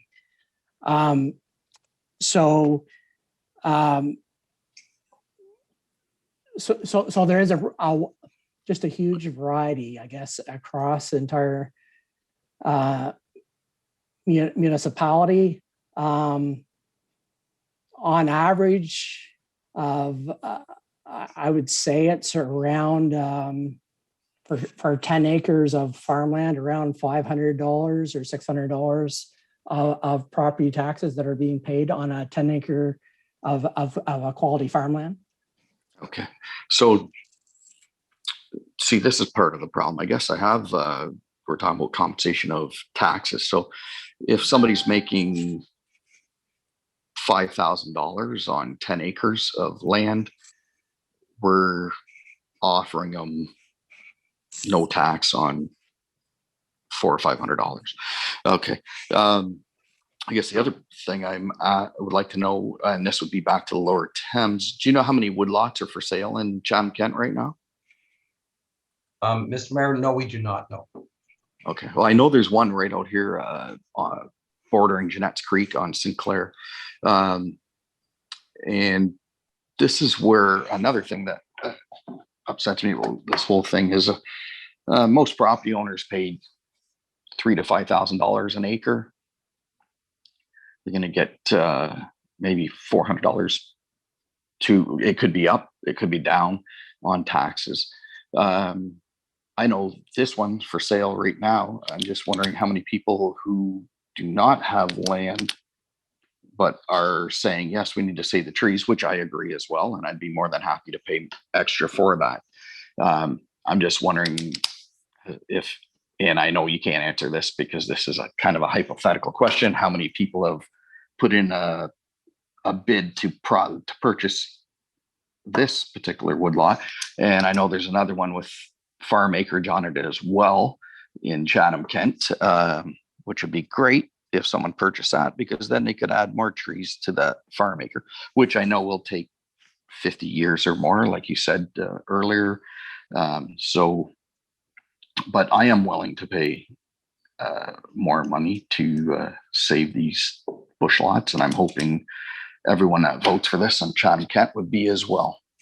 And that's everything I got to say. Thank you. Councillor Thompson, followed by Councillor Harrigan.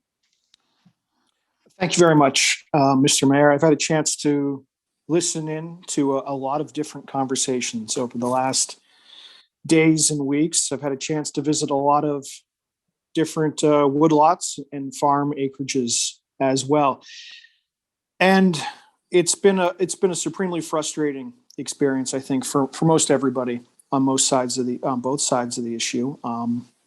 Councillor Hall described it as passion. I've seen a lot of vitriol on both sides, and it's been really hard to find a common ground. And I think that's what we need to do as a council, is find a common ground. I think there's no question, really, that woodlots, natural areas especially, any natural area, has a societal good.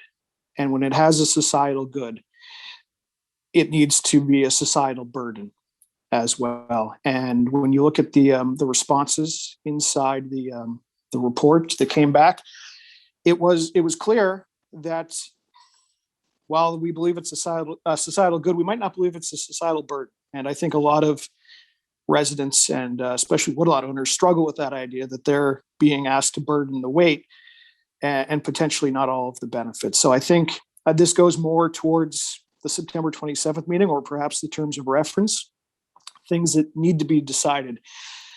We need a made in Chatham-Kent solution, and that could possibly and probably should include things that other municipalities don't have and don't do, so we can address some of the divide between the rural and the urban on this matter, because it's, to be honest, it's been made worse, I think, to speak bluntly, it's been made worse by the municipality. When we look at the natural heritage implementation strategy, the 7 items that weren't implemented, by and large, were because Chatham-Kent didn't implement them. And that's supremely frustrating for the residents and for the woodlot owners. I am curious, how do I put this? I had a conversation with a resident, and he wanted to know how we change this conversation, because this conversation has really turned into thou shalt not, as opposed to thou shall. And I'm not sure who this would go to. I'm not even sure if we had an answer. But what exactly are our powers? We have the power to implement a clear-cutting bylaw. Would we have the power to say thou shall have 10% natural coverage on your property? Is that something we could do?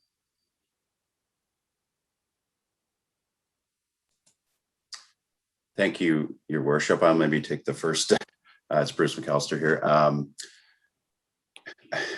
That would be that's going to be more of a planning policy outcome. But I think that's tough to regulate, to say thou shalt have a minimum percentage of cover, I think is what your question was there. I think certainly we have lands, like I'm thinking in urban development, we have landscape standards for sure, right? Like how much open space must be on a lot, in a building lot. So those tools are there, but it's something that needs to be further examined for sure as part of the discussion. Mm-hmm. So in theory, it would be possible is on a go forward basis that we could say, if you're going to redevelop a large piece of property in the city of Chatham or the community of Blenheim, that 10% of that needs to be natural space. It's something we could potentially do. Yes, thank you, Your Worship. We already have, I don't have the bylaw right in front of me, but I think it's we have a landscaped open space provision now that you must maintain so much, open space on a development proposal, and it varies by type of development too, Councillor Thompson. And that's what things like lot coverage control as well, right? Certain minimum lot coverages are always part of zoning standards as well. So I guess I might have misunderstood the first part of your question. I thought we were applying this in a rural context, but I think to answer your question, there are the tools, planning tools to regulate, open space on a particular property. Mm-hmm. See, now that's interesting to me, because not only did you say you considered my question rural, but I considered it Chatham-Kent wide. As we talk about societal good, we could, from this point forward, say to everybody, if you're going to make a development, you've got to have 10% natural space. And if you don't, maybe you purchase an offset somewhere out in a rural area to make that natural space. And something like that goes a long way to make the farmers feel as if they're not being told to carry the load on this particular issue. And before you know it, we're back to the Maple City again. We've got tree cover in both our rural and urban areas. And it's something that's thou shalt, because like I said, speaking to a lot of farmers, a lot of residents, and to be honest, the property rights thing is a can of worms I don't really open up to, but to think that we could get something done as a society for societal good is something that I am interested in.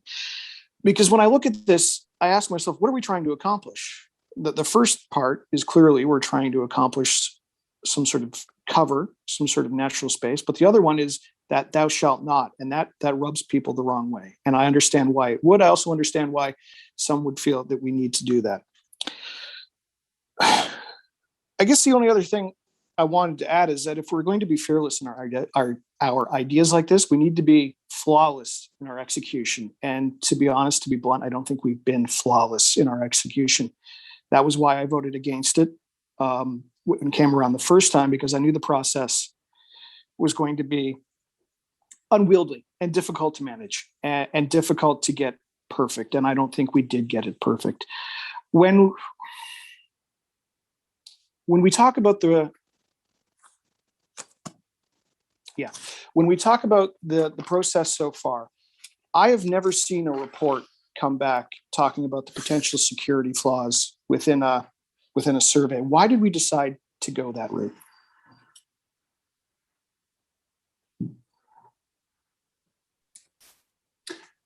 Your worship, we decided to go that route because we had a number of inquiries and suggesting that there was fraudulent claims even on the comment box. We felt that it could be an issue that came up, so we thought we would address it up front. Okay, but when I read through the report, I didn't see any of those comments, and I may have missed them, but I went looking for words like fraudulent or tamper or security, and in all of the reports, there was none of those comments. In the report that's in the right, when I go through to look at the security report, and it lays it all out, but when I go through, the comments section, the letters and comments, at no point does anybody seem to bring up the fact that they have these security concerns. There was, I believe, if you have to look at the entire span of comments within the 3,500, there were a few comments made around this. I know there were inquiries directly to administration as well with regard to this. So, okay, I'll take you at your word. I didn't see them, but here's what I'll tell you. That did very little to ease the conversation. In fact, it did a great deal of damage. Many people, when they saw that on both sides, really got standoffish, I'll say, when they saw that. And I don't think it's done anything to help, and it certainly hindered our process going forward. I think when we try to do things like this, we need to start in an area of respect and an area of trust. And we have to, when we get this Natural Heritage Advisory Committee going, that's going to be the hardest thing, is to trust and accept that people have jobs to do, and accept and trust the process. And it begins with respect. And on both sides, I think that has really struggled. I'm rambling a little bit, and I'm going to end it there. Only that final question, 4.1A, could we remove that from the bylaw?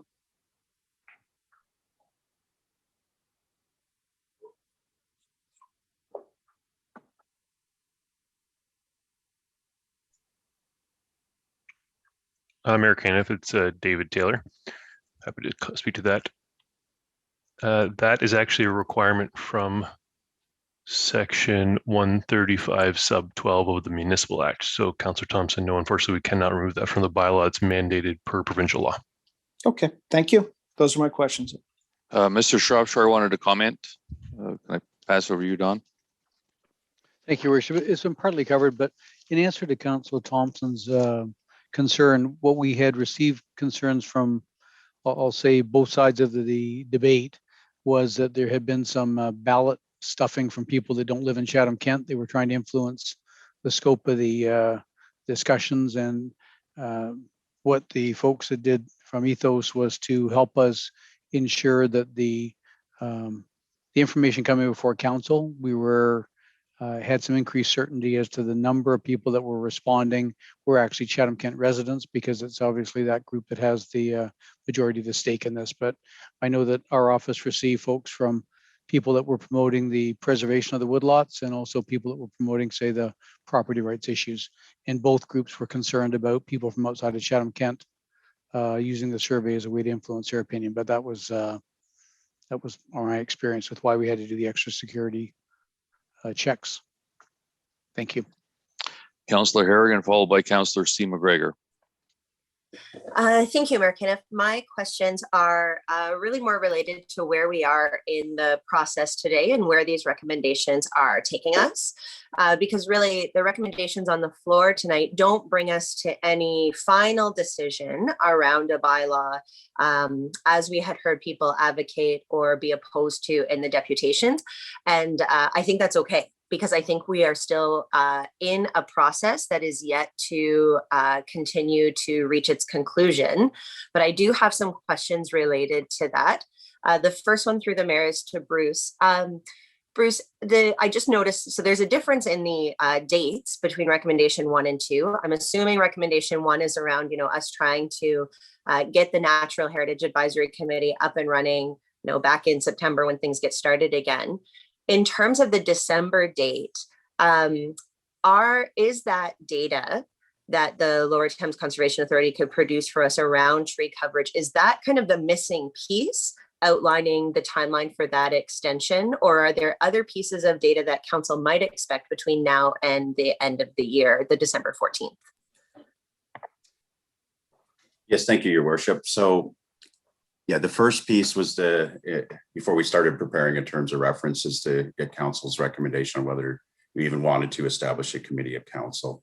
And I think that comes out of our recommendation to staff is obviously, I don't have to say this, you can see the passion that this topic has created and the amount of interest, probably above and beyond any other topic we talk about, right? So I think it fully deserves the participation of council actively on a committee, as we have many other committees, to drive this process forward, and not to suggest the other committees' work wasn't, they didn't try their best to work away on this, but I think it deserves council participation. So that's the first step. We will come back to you with how and let council decide on the options, the makeup of that committee and the specific terms. So we are going to continue our work as we noted in the next steps. I think obviously the one we've talked about that is the mapping component. The other piece is there's a ton of information and a ton of comments here to continue to sift through, and a lot of good comments in there, right, in terms of what should be considered as next steps. And I think we can work away on that and synthesize that a bit for the benefit of this committee, assuming that's where council wants to go, to present that, and also have other experts or the Conservation Authority available to speak to those pieces. So and to your last point, yes, I think one big piece of this is that the committee would then have more data available here in the fall, available to make further decisions on. I hope that kind of answers your question. The reality of the December date, somewhat arbitrary. It's another 180 days to continue the dialogue, right? It's really, we picked the 14th because it's, I think, 2 days after the last council meeting of the year. Great, thank you. And in follow-up to that, I want to just get some clarification. Councillor Hall had asked a question. I thought I heard the answer clearly, but I really just want to clarify. In terms of the data that council can expect to receive, it seems like we will see maybe what's referenced to as like a time study, right? So maybe the tree coverage over time that Chatham-Kent has specific to woodlots. And then I believe it was Mark from the Lower Thames had indicated that maybe there would be other elements of tree coverage included in. Can you please clarify that we will see a true time study, so something that kind of keeps the original variables from reports, and then separately other pieces of information and data? Thank you, Your Worship. Mark, did you just want to clarify that one more time? I think you kind of hit it. Certainly. Mr. Mayor, yes, I absolutely, there will be a time study that will compare 2010, 2015, 2000, and 2020. So that is a critical part of it, and it will be done in such a way that the comparison is true. Okay, thank you. And I think that's really important for us as council. I think that is really a lot of the missing piece of the puzzle in this conversation. Tonight is really a time to acknowledge that extensive work that's been done by staff, the engagement of citizens and residents. I don't personally see this as a rural urban issue or an ag, not ag issue, because there is quite a divide even within the agricultural community that we see and hear as councillors and the feedback that we get. For myself personally, I received a number of calls from the agricultural community, and it was very, very close to a 1-to-1 ratio in terms of who was supportive of regulation and who was not supportive of regulation.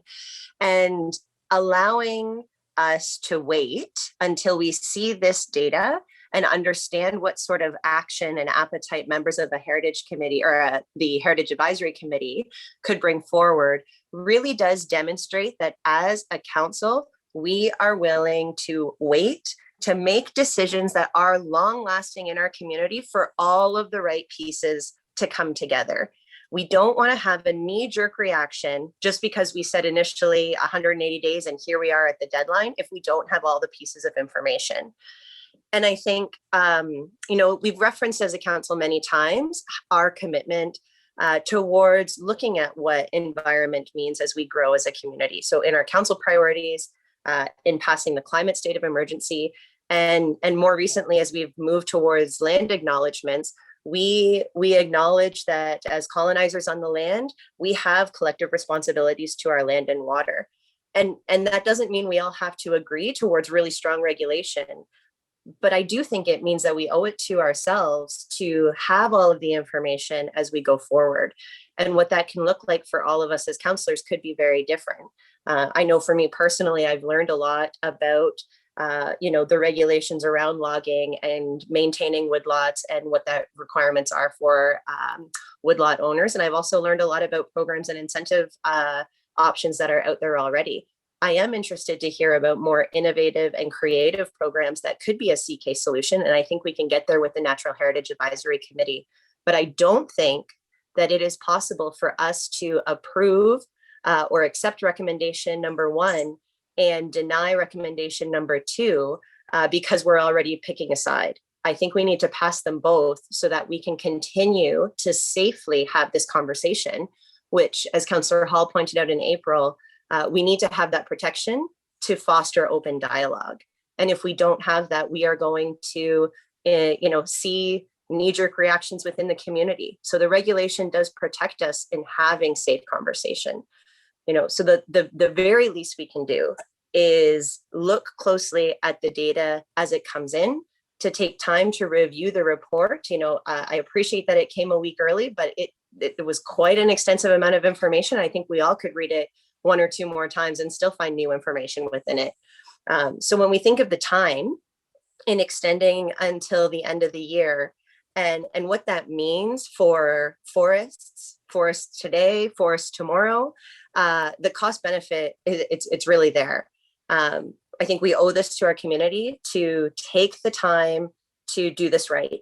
And I think we need more time to do this right. So I am really encouraging my colleagues to think about saying yes and supporting these recommendations, even if, regardless of whether or not you're in favor of regulation or not, because we need more time to have this conversation. We owe it to Councillor Kirkwood-White's grandchildren and children. We owe it to my children and grandchildren. So we've got a lot of generations to go in the developing of the next set of mature tree forests, which could be 40 years to 140 years. So thank you, Mayor Caniff. Councillor C. McGregor, followed by Councillor Sakachi. Thank you, and through the mayor. And I may, if I'm cutting out somebody, please, maybe Mayor Caniff, just wave your hand and I'll shut the camera off because I have a lousy connection tonight. I want to thank everybody and for all the comments. A lot of my questions have been answered. And some of the inquiries I had with the process. I just want to point out that getting from September 27th, when we pass a term of reference for the creation of the Natural Heritage Committee, and through to December 4th, there's not a lot of time to get a committee together to properly possibly study this and bring back those recommendations. And I do know the answer to this, but I just thought I would point it out. And that would be that should we get to that time, I would guess that bylaw would come back and we would delete the December 14th date. And then by that time, have a good timing of understanding when we would maybe see some information from the committee and we would extend that date. If somebody could just confirm that for me. Thank you, Your Worship, to that question. I think it's a fair question. I think to your point, there will have to be another decision point one way or the other in December. And I think it'll depend on where things are at in the process at that point in time of council. But just like this time, the bylaw will expire on the 14th of December, the temporary bylaw. And thank you for that, Bruce. And the other thing that kind of just lost it on me here. But I am in support of this, and I do hope, as Councillor Harrigan mentioned, that council will get together on this and support this to work with the community and see this through to fruition. The only thing that I am concerned about, as this typically happens, we are, after the fall, moving into a year before another election. And I hope that we can work on this together and see this to the end, and that this doesn't get pushed off to another council. And that is one concern that I have. So I do hope that that we can work together as a council with our community, and whichever way it ends at the end of the day, that we've done it together, and that we bring this to a conclusion and not expect a new council to take this on. So those are just my comments. And there were so many other really good comments and really good questions. And I thank everybody and all the councillors that have brought up the many questions for the public, and for all of the public that participated by supplying delegations information and the emails and such along the way. So thank you. Councillor Sakachi, followed by Councillor B. McGregor. Thank you, Mayor Caniff, and through you, Your Worship. I guess my first question is well, just a quick comment. Obviously, these last several weeks have been extremely challenging from just from a council perspective, as so many different very good points have been made on both sides of the aspect. I mean, it is unfortunate to hear some of the the neighbors' disputes that have occurred, and it's unfortunate to realize that this has created a lot of division in an already very challenging time. I think why it's been so challenging for me is I am one of the councillors that are very much in the middle of the yellow aspect, where I see both sides, and I'm on the fence. I guess my biggest question would be is, how does the administration think that this committee of council will look, and how are they going to be looking at it from a perspective to ensure that all of the different landowners, as well as the people who want to sit on this, is treated equitably in regards to the application process and the number that we're going to see for that? How are you going to determine that from an administration standpoint?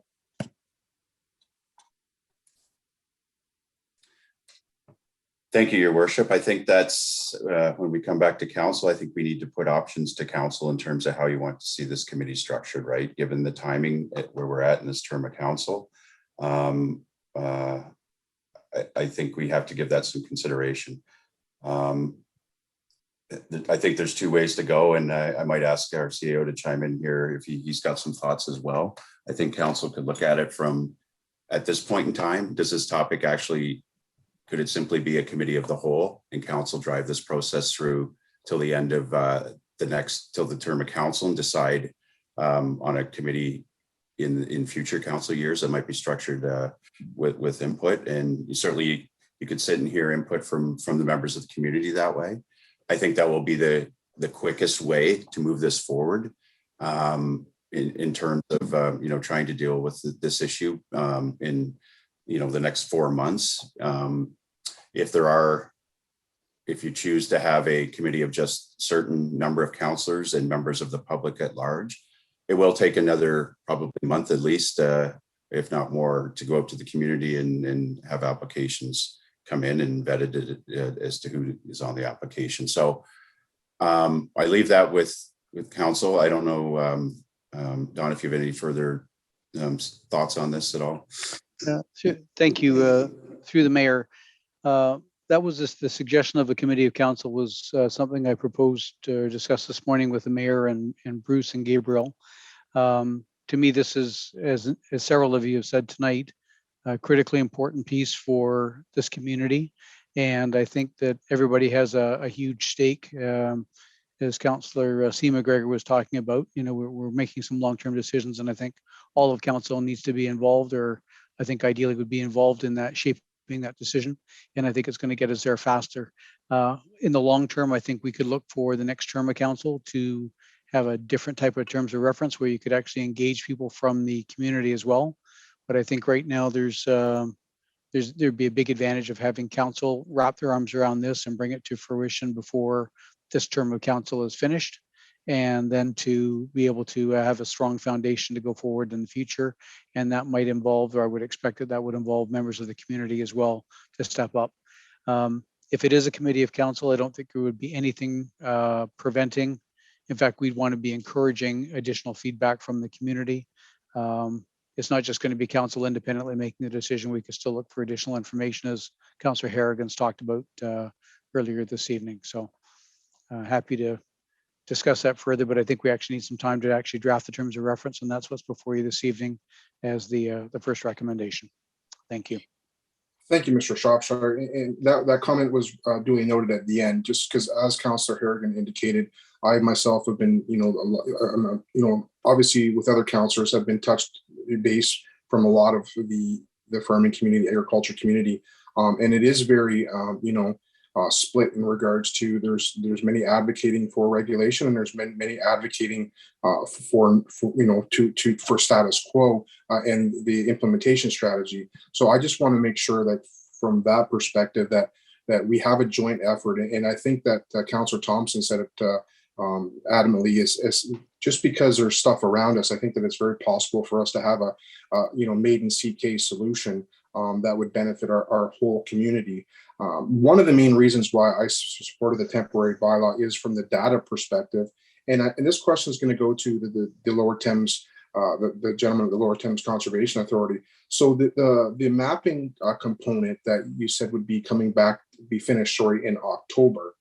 So you're very, you can say very adamantly that you think that it will be able to be received for December. Mr. Chair, yes, I can say that. We will put whatever resources are needed to make sure it happens. It is that important. Thank you, because what I don't want to keep seeing is this keep being punted down time after time, and just re-elevating the division in our community.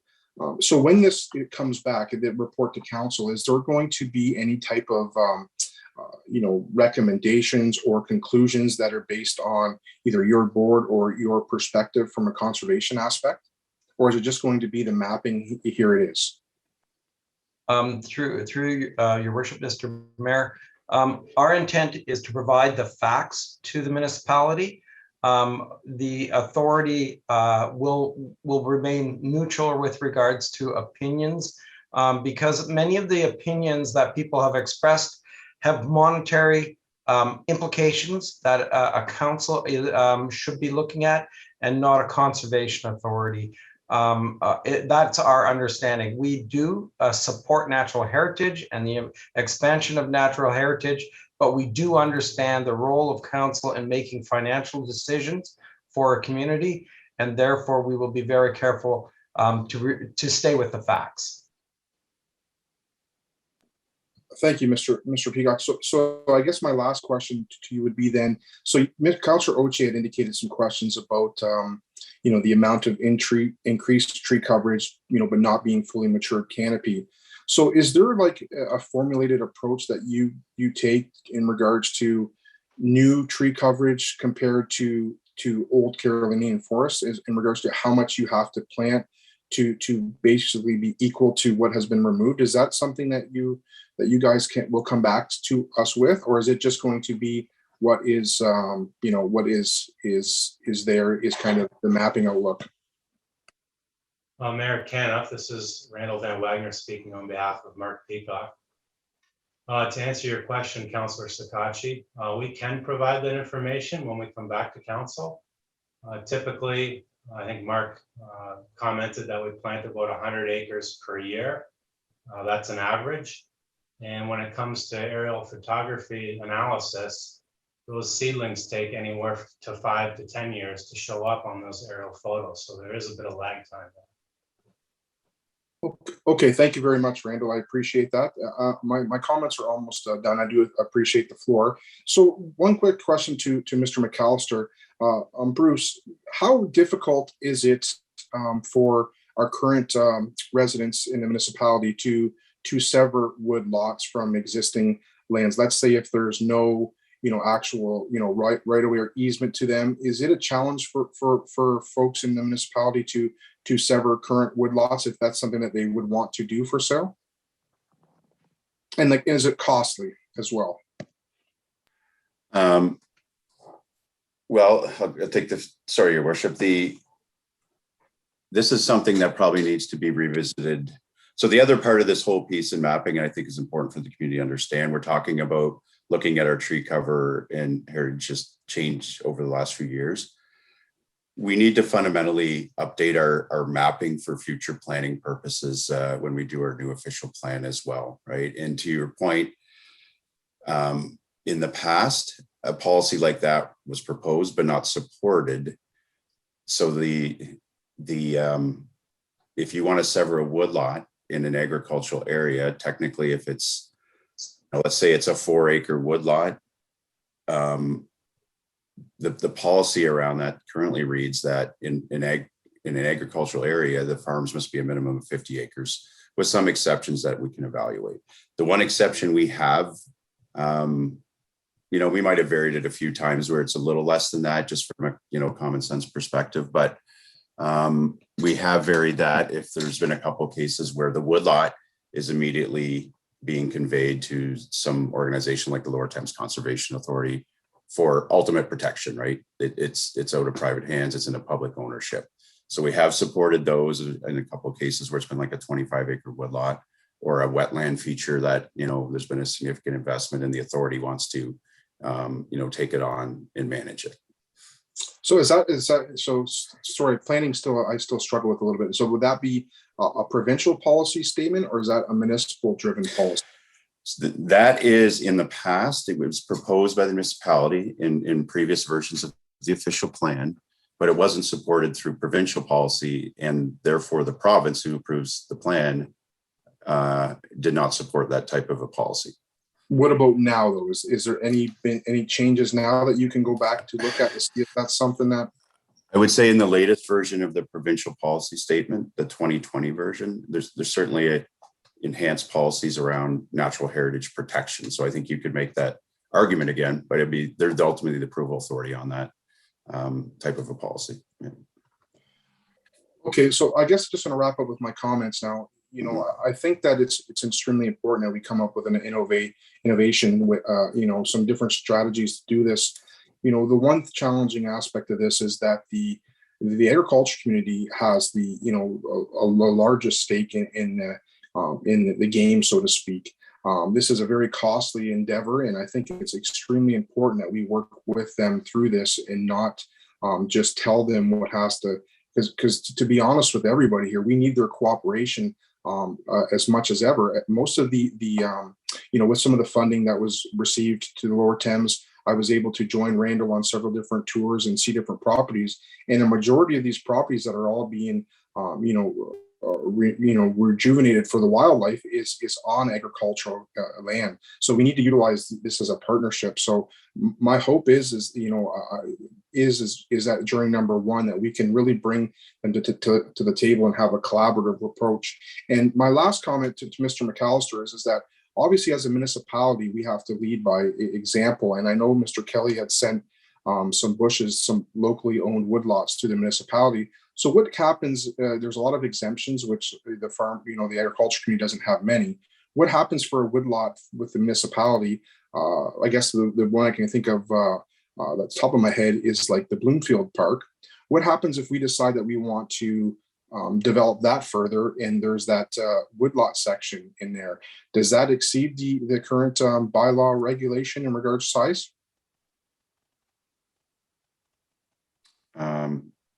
Thank you, Your Worship. I'm just trying to make sure I understand your question, Councillor Scotchy. There's nothing restricting the size of a woodlot per se. In terms of trying to sever it, is that where you were? No, I'm saying that leading by example would be if we are going to expand that at some point. If we ever thought about that, we would be exempted from our own bylaw. My question would be is, if we are leading from example, what happened in that circumstance? If we're telling people that the woodlot preservation is so important, which I do agree, preservation is extremely important. What would happen in that circumstance if we are looking at expansion in our own property when we are exempt? Would you then, would it be a recommendation to council to move forward, or are we going to be, leading by example? I know this question has a lot of moving parts to it, but I think it's important that council knows, the goals and objectives of administration when these types of concerns are going to be moving forward at some point, because, if we are going to keep developing on the pace that we are, this situation eventually is going to come up, and I'm curious to see if all this is passed, what's going to happen on our end, because obviously we have to ensure that we're leading by example, as I said. Okay, thank you, Your Worship. So looking at that specific example, it is currently, it is designated and zoned for open space. It would have to be through the change of will of council to change that woodlot. And I guess what I would envision, I know where the focus on this particular ask was specifically on woodlots and private woodlots, but I think in terms of establishing the Natural Heritage Committee, as we work through this, I think those are specific types of things that I would like to see the committee provide direction to administration on. How do we manage our own properties? Do we want to invest more in forest within our own properties? Do we actually, is it better for us to maybe, talk to other agencies to take these properties on? Those are all different options, right? Or are there ways to generate revenue from them, right? One of the, not to dwell too far into other options here, but obviously the whole, carbon offset and carbon market is evolving as we speak, right? I think there's certainly going to be more opportunities as we go forward in this over the next year or two, right? So those are all different types of things that could be considered with regard to even our own, the few woodlots that we do actually own. But even more so about direction on urban, natural heritage improvements, right? In terms of parks and open spaces, those things, those are all things that need to be considered in terms of, going forward with further direction, right? Mm-hmm. Okay, so just my last question would be, so then just because if I'm going to be supporting 1 and 2, I want to know with certainty that the data is going to be back. So for sure by the next expiration that we will have the data to go through and proceed with good timing to ensure that we're making a calculated decision, and if there is a advisory committee assembled, that there's been some discussion on the data received, and that can be said with certainty. Yes, thank you, Your Worship. That's based on what Mark had to say as well. We're all committing to getting that data to you in a couple months' time. Thank you, Mayor Caniff. Councillor B. McGregor, followed by Councillor Foss. Thank you, Mayor Caniff. I really do appreciate the work that's gone into this report and this process. I think that we're all aware of the challenges that we faced in the last 18 months in any aspect of council business, trying to promote public engagement, and we really had to do that in ways that we haven't before. So I appreciate all of that effort, and I appreciate the challenge I know many of my colleagues around the virtual horseshoe have faced, understanding the sort of the vast amount of feedback that's come out of this process. And I was really glad in the report to see the inclusion of the security information about the survey. That was a concern that some members of the agriculture community had mentioned to me as well. And I was particularly glad that it wasn't something we had to discuss in closed session, and then it could be, in respecting transparency, something that everyone gets to see. To me, it's really clear from the deputations that there really is a variety of opinion amongst both urban and rural communities. So I don't think that there's any consensus in any one community about what should be happening, and I think that speaks to the diversity in our community. There was a few questions I had really to highlight a couple of the aspects that I think are really important that we're talking about.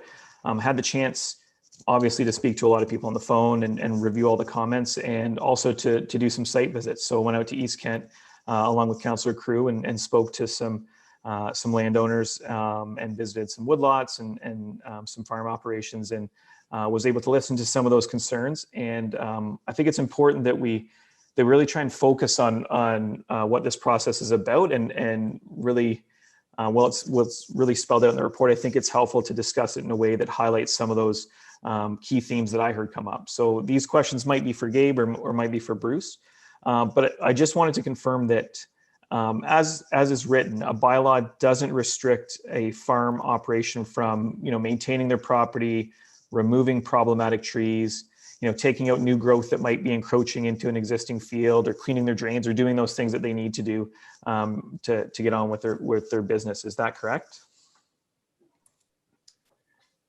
Yes, thank you, Your Worship. Yes, fundamentally, it's an issue. It's a clear-cutting bylaw. Right. So I think it's important. You do have to read the various definitions to determine that, but in simple terms, we define both a woodland and a woodlot.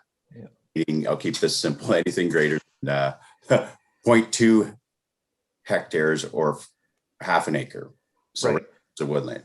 Within that woodland, you cannot clear out half of that in one contiguous piece. So right. Be considered a clear cut, or a quarter of an acre. It does allow you to do selective harvesting, clean up, if you're keeping under that threshold. Fence rows are currently not covered on our clear cutting bylaw. I think that's important because we calls, and as Paul noted earlier, as long as you're not clearing out the entire, the bush or degrading it to a certain point, they're allowing selective harvesting, right? And there's certainly exemptions for things like tree farms and other aspects that actually are commercial operations too, right? It's all in the bylaw in simple terms. And I think those were some concerns that I heard brought up. And I think that, as we review it all the time, maybe it makes sense to us, but isn't something that gets out as a community message. So I think it's important to get. And I think in particular, we did have some people with some feedback around that selective harvesting, if they could still manage their woodlot, sell trees that they were harvesting or run a tree farm. And I think it's helpful to know that is exempted for that process. And also we had a few individuals reach out and inquire if they had a wooded area and they eventually wanted to put a home into that area. Would there be any difference in that process, what they'd have to do prior to a bylaw being implemented versus if there's a clear cutting bylaw implemented? I think it depends ultimately what the solution is to this, to answer that. Right now, if they were not clear cutting more than a quarter of an acre, they could potentially build a home in the woodlot, right? Right. And if a bylaw was in place, could woodlot owners still maintain and use ATV trails or use their woodlot for hiking or recreational activity? Yeah. So certainly these are the details that would come along in a longer term solution here if it's regulation, and this is all part of the best management practices of how you would approach a longer term solution, right? Like things like recreation generally are certain exemptions in woodlots, right? Conservation activities or et cetera, et cetera. Yeah. Yeah, and I think that's important to note that how people enjoy their woodlot right now is something that they would still be able to do. And I really think that that refocusing on what we're talking about on clear cutting is really helpful as we move forward in these discussions. And I hope we have that opportunity to keep talking about this. And I know we've had separate discussions about urban street tree coverage, about development standards. So now, in Chatham-Kent, if you are developing new properties, you have to provide a native species, a tree on each new property. And I think that's a really important move. We do have provision of green space from developers, or they can do that payment in lieu when they're putting in new development. We've seen a real uptick in tree planting programs, some of those involving private partnerships. So I think that when we think about tree coverage or naturalization as broader issues, there's lots of things involved, and this is just one of them. And all those other things deserve discussions. Some of them have had discussions, some of them have been implemented, and I think we need to continue to look for those opportunities. And I think, as many have said, there is room for innovation here. In looking at other communities, some of these regulations, they were passed in 1946, and I think the latest one was in 1987. And I believe, if I'm not wrong, Chatham-Kent, along with Essex County, we're the only communities that remain without regulation. And I think that gives us an opportunity to really learn from what's happened in other areas and to look at options to do better. And I think that's something that a newly formed committee can do, and I hope that they do. And I really, as others have said, want to thank everyone that's reached out on both sides with input. And I think we've all looked through the report, and with all of the correspondence, all the emails, all the phone calls, I think there's sometimes a risk of looking past some really relevant input. And for those that may not have had the chance, that may be watching or listening, to go through the appendix in its entirety, I think a letter that's particularly important to draw attention to is the input from the Chippewas of the Thames First Nation. I think it's really important that we recognize our responsibility to take input from Indigenous groups, and recognizing that we're in treaty territory, and that comes with significant responsibility. And it's very clear this input, hasn't been maybe traditionally valued the way it should be, and that we do have an obligation to do better. And this is an issue that requires that recognition. So I think we should all be encouraged to think about that as we make a decision tonight, and respect not just current use of the land, but also reflect our commitment to agreements with traditional stewards of the land, and make decisions that are in the best interests of future generations. And I do hope that if this committee is formed, that we can look for opportunities to engage with Indigenous partners and make sure they're part of that process as well. I really do appreciate the challenge this issue has presented in our community, and I really do believe that there continues to be room for valuable discussions. Some have said it's a frustrating exercise, and I think that while that can be true sometimes, I think it's also a really educational exercise, and I really do appreciate the chance to engage with people on all sides of this issue, and to have that opportunity to learn from each other, respecting that we don't always have to agree, but I think there's always things that we can learn. And I think it was a really valuable experience to learn about the great stewardship opportunities that are ongoing, and how much many woodlot owners value and work to maintain those properties. I think tonight the responsible action is to pass these recommendations, to continue this process, and do it with all of the information that we can have available. Thank you. Councillor Foss, followed by Councillor Bondi.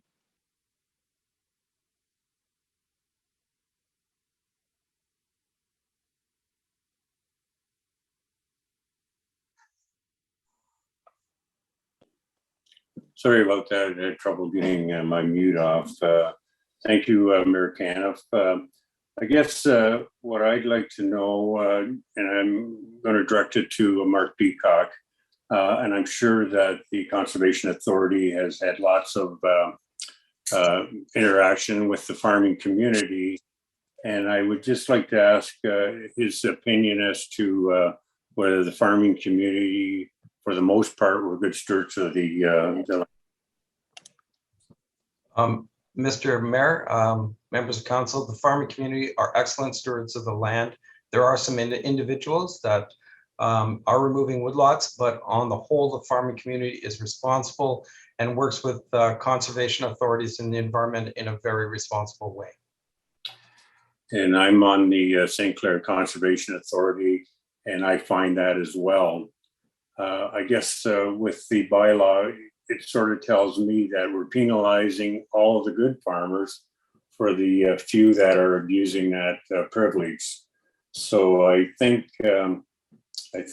we want to maintain a good relationship with the farming community, and I feel that if we approve the bylaw, we might ruin that relationship. And I think, in my opinion as well, that if the bylaw is approved, people might get the opinion that that's all that needs to be done, and may neglect to do anything more to enhance the natural heritage that we cherish so much. I'm very much in support of the Natural Heritage Advisory Committee, but I do believe that the agricultural community is already doing similar things to that, and I think this would just add to that. Thank you. Councillor Bondi. Thank you, Mayor Caniff. lot of great discussion tonight, and I appreciate it. And thank you very much to all of my colleagues, counselors, and the public that have chimed in on this. I support recommendation number 1 and number 2, not necessarily in support of number 2 at the beginning of this conversation, which started a couple of months ago, I suppose. Frankly, started about 7 or 8 years ago. Many would remember that. But my concern tonight is that if we approve recommendation number 2, which I assume we're going to by the looks of things, I feel we've kind of wasted everybody's time, because if staff comes back with a recommendation, because this is just it's a delay in the bylaw. So staff will come back eventually, probably in the new year, with a new recommendation of a bylaw. Whether that bylaw is more of a policy or we'll see. We don't know what it's going to be. But so tonight, we've beat this thing up. We've had the public chime in over and over again, council chime in all night long. And all we're doing is we're saying, hey, let's give this thing like another 4 months for the people at work to continue and complete their work. So tonight, I think many people have felt that tonight's the night. We're going to make a decision on a bylaw about clear cutting. We're not. We're not making a decision tonight about clear cutting. We're making a decision tonight about extending the moratorium for 4 months or I don't know, whatever. I can't do the math that well, but until December 14th. So tonight's not the night. And we've went through all of this stuff, and we're going to go through it again on, well, not December 14th, but sometime probably early in January. So I really think we've kind of wasted our time in a way, because tonight's not the night. We're just asking for an extension. The real rubber's going to hit the road in January or whenever this comes back to council. But I'm disappointed in the way this is played out this evening, that tonight's the night that we're talking about clear cutting legislation or bylaw, whatever. Tonight's not the night. That's not what we're doing tonight. What we're doing tonight is we're just simply asking for, or administration is simply asking for, an extension to complete their work, to complete their study, to have the LTVCA complete their work, so that we can come back with, or well, administration in conjunction with other agencies, come back to council probably in early January with a recommendation. Tonight's not a recommendation. Tonight's recommendation is to extend the time to allow them to do their work. So I really feel we've kind of burned a lot of time on something that we're going to be back at. And many of us, some of us on council, and certainly many in the public, we went through this 7 or 8 years ago, and it was arduous and it was painful.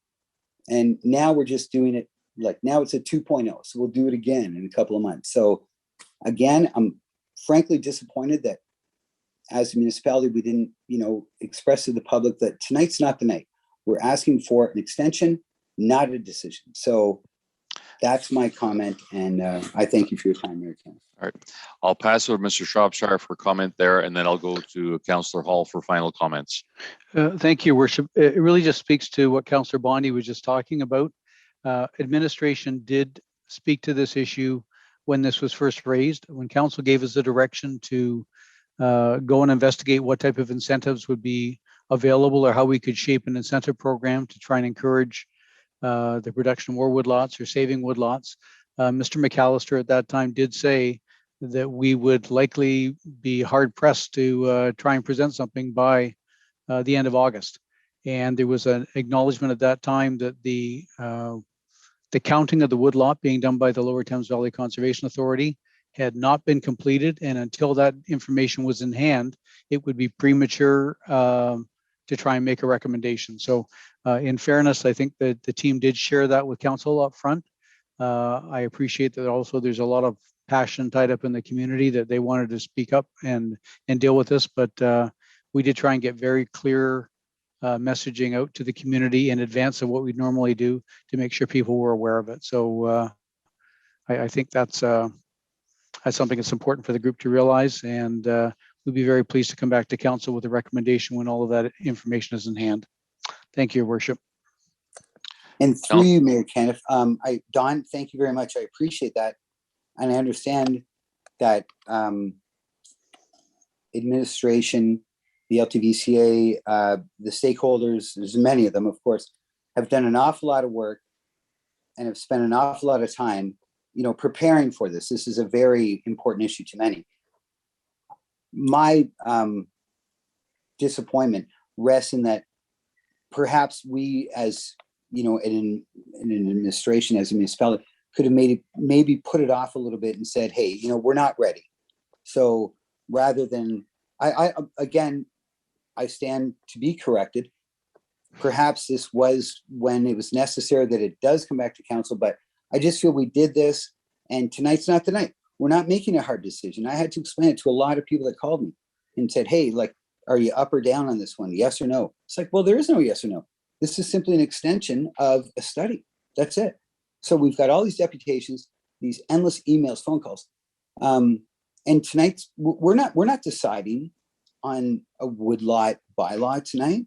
We're simply allowing an extension or not, and we could kill the whole thing. Obviously, there's two options to this, but that's my disappointment, Don. And I understand that, things play out this way. So I get it. And I do appreciate your response, but I just wanted to make that clear on my end that I feel that tonight was kind of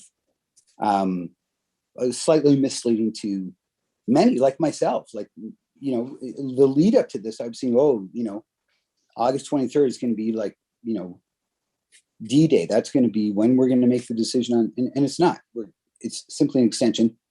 I'm referring simply, of course, to recommendation number 2, not number 1. But Don, you can respond, but I do thank you for your comment. All right, we'll go to Councillor Hall for final comments. Thank you very much, Mayor Caniff. Just want to thank all my colleagues on council for their comments and the great dialogue this evening. I think there were some excellent ideas that I heard and really good questions and definitely some ideas that I think would be great to explore further. I do want to reiterate, I think, based off of lessons that have been learned in the municipality, I strongly encourage council to support both parts of this motion. We have a lot of important work to do, and I think that's a safe way to continue it. And while we wait definitely for this data from the lower Thames, so I'm very happy to hear that that's expected in a couple of months. And also, based on Paul and Bruce's comments tonight, that this new approach that started in April has worked. I don't want to dig into this too far. I know I mentioned this back in the spring, but and it's been mentioned tonight. And I do want to remind council that one of our priorities for this term is environmental sustainability. And that includes implementing strategies to help everyone become stewards in the community. CK Plan 2035 mentions developing innovative approaches to protection and preservation of natural resources. Our vision statement in Chatham-Kent states specifically having respect for the role of agriculture, our environment, and natural resources. By supporting the recommendations tonight, we're being consistent with those priorities that we approved at the start of our term. So let's continue to foster productive dialogue on this important issue and empower the community so we can place a Chatham-Kent stamp on this topic now and for future generations. So thank you very much, Mayor Cannon. With that, we'll put it to vote. We're voting on item number 1 right now, is on your screen.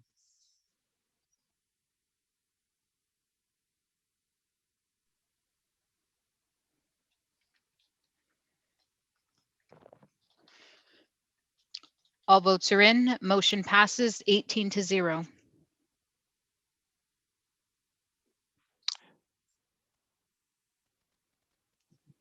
We're voting now on item 2 is on your screen.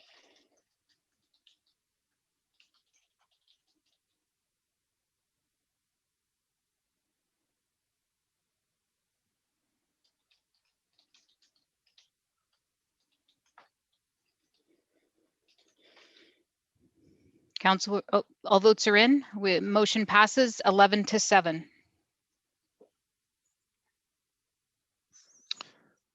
We will now go to Councillor Latimer, the item that she referred to that was related to this. Thank you through the mayor.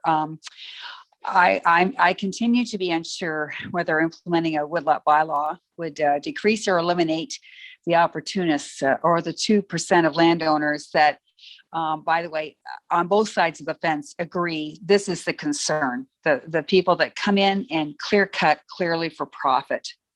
And I am sure, though, that implementing a woodlot bylaw would put the landowners would bear the brunt, as Councillor Thompson has said, because it immediately decreases their property values. And I am concerned that it will not encourage them to continue to maintain or increase the thousands of trees they plant each year, or continue to collaborate in other stewardship measures. We need collective collaboration across both our urban and rural landowners to maintain what forestation we have and to optimize opportunities to increase our tree cover, all the while maintaining the 5% of arable land here in all of Ontario that's here in Chatham-Kent. It's also worth noting that less than 45% of the interested constituents who were the survey respondents were not willing to allocate further tax dollars towards support or proceeding with a bylaw. So, and it's also known, CK, we're known as the bylaw borough, and we already have more bylaws than we can ever hope to enforce. So instead of a bylaw, I wanted council to consider tonight offering to those interested landowners that wish to voluntarily have their woodlot features rezoned for long-term clear-cutting protection an opportunity to do so at no cost. Further incentives and or programs can be implemented as per the Natural Heritage Advisory Committee endeavors. And in the interim, this measure would immediately enable protection of what tree cover and biodiversity that currently exists for those who fear what the future may hold for stewardship projects that they've spent money and time to develop. And it most importantly, doesn't penalize or isn't perceived to be penalizing the rural landowner, and provides an additional no-cost opportunity for them to plan and manage and protect their property as true stewards of their own land. So Judy, could you put up the motion, please, or the recommendation?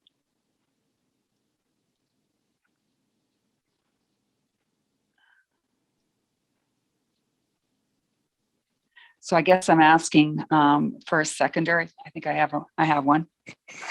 Councillor McGrail. Yep, I will second this. Okay. Councillor Latimer, could you please read it out just so that the public can hear? Sure. That interested landowners that wish to voluntarily have their woodlot features rezoned for long-term clear-cutting protection may do so at no cost by contacting Chatham-Kent Planning Services. So this will give us an opportunity, I think, to see the uptick as well. Those who are interested, who want to not just talk the talk, but walk the talk, and see for information that the Natural Heritage Advisory Committee can use as well. We have a few questions. Councillor Sakachi, followed by Councillor Wright. Thank you, Mayor Caniff. Actually, my hand was going up to second the motion. I think this is one of those things that we're talking about collaboration. I think this is a great way to see what kind of participation we have in the community. So I will be supporting this, and that's all my comments. Okay, Councillor Wright, followed by Councillor Solomon. Thank you, Mayor Caniff. I think this is a great idea, being a woodlot owner myself, and this should have been brought out back when in 2013. We probably wouldn't have had so much complications that we have today on it. But I think it's a very great idea, and I'll support it 100%. I'd like to be one of the first ones to sign up.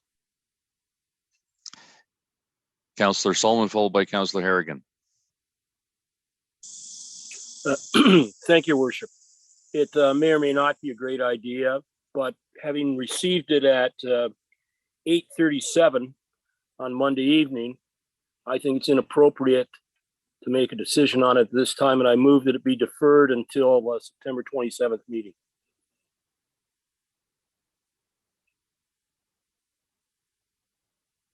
Can I get a seconder for that motion? Mayor Caniff, if it's Councillor Harrigan, I'll second Councillor Solomon's motion. Okay. Any other questions relating to deferring this?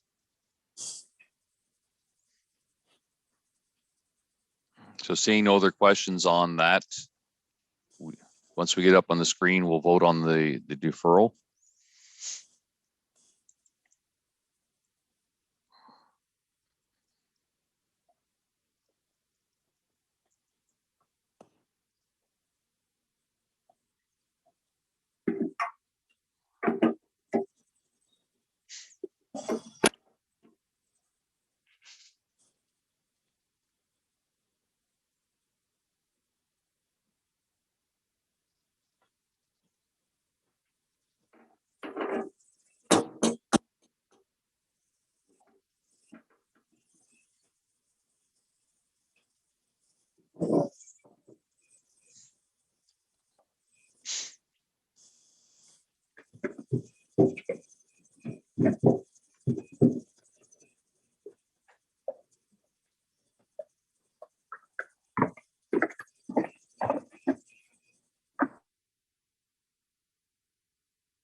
Oh, with that, we're voting on what's on the screen now.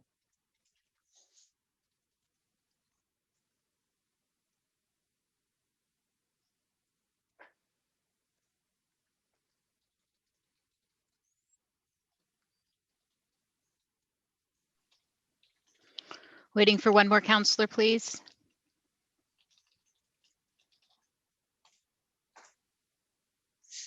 Still waiting. Please make sure that you've hit submit.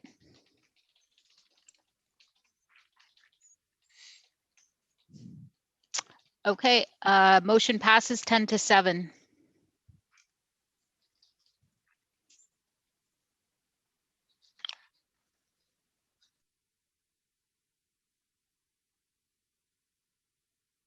With that, we'll go to notice of motion. Councillor Foss. Thank you, Your Worship. I have a notice of motion, but I would like to have it, the notice waived so that we can deal with it tonight. So do you want me to read it first, Judy? Yes, please, so council knows whether they would like to waive notice on it. Okay, that sounds good. Okay. I, Joe Foss, bring forward this notice of motion, mandatory COVID-19 vaccination for municipal employees. Whereas the best way to prevent COVID-19 infections, hospitalizations, deaths in Canada is to increase population immunity through vaccination. And whereas the prevalence of the Delta variant of concern globally and within Ontario has increased transmissibility and disease severity than previous COVID-19 various strains. And whereas the health and safety of our employees and the citizens directly served by the municipality of Chatham-Kent is paramount, and whereas the province of Ontario has made COVID-19 vaccination policies mandatory in high-risk settings, and whereas other jurisdictions, other public sector employers like the City of Toronto, Toronto Transit Commission, Sick Children's, Sinclair College, and other educational sectors have established mandatory COVID-19 vaccine policies. Be it therefore resolved that administration implement a policy as soon as they are able that mandates municipal employees be fully vaccinated against the SARS-CoV-2 virus COVID-19. That's my notice of motion, and I'd like to move that we implement the policy as soon as, oh, sorry. What's the next step there then, Judy? Okay, so the motion now is we require a 2/3 vote from council to waive notice and to be able to vote on that particular motion this evening. So now you will see on your screen is that council waive notice to allow the motion of Councillor Foss to be voted on tonight.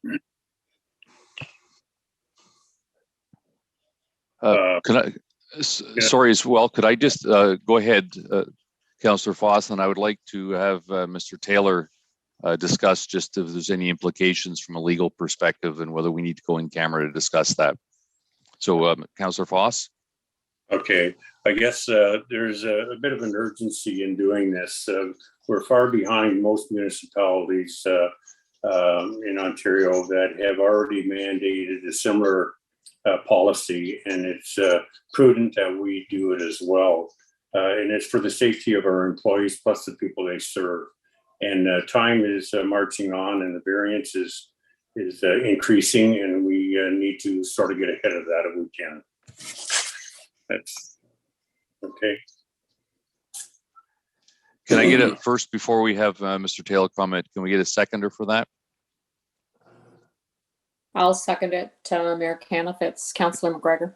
Okay. And then can I go to you, Mr. Taylor, for comments, please? Thank you, Your Worship. This is David Taylor, Director of Legal Services. Certainly understand Councillor Foss's desire to move this forward quickly, something that's consistently in the news, and as his motion lays out, there are a number of public agencies that are moving forward with these types of policies. The only caution I just give council, we are not in a spot to give council detailed legal advice on the implications of a policy at this time. And so council might want to consider, should they wish some advice, we could go into close now and discuss it generally. Or the other alternative is, if council's comfortable with it, we could return in the future if there were legal issues that came up in development of the policy. So again, not trying to steer things one way or the other, that's all in council's hands, but wanted to make sure that council did have that knowledge ahead of them, that of course we haven't prepared a legal analysis or HR analysis for the implications of such a policy. And I think that some of those other agencies may well have received that in advance of making their decisions, but of course I'm not part of them. I don't have that specific information. Thank you, Your Worship. Okay, with that, is there any other questions regarding the 2/3 to proceed on tonight? Seeing none, Councillor Solomon, I assume that your hand is up from before.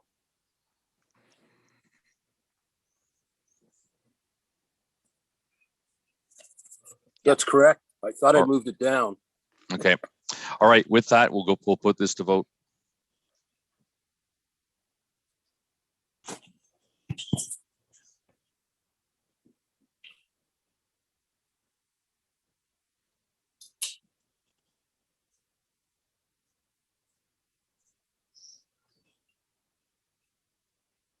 One more vote, council.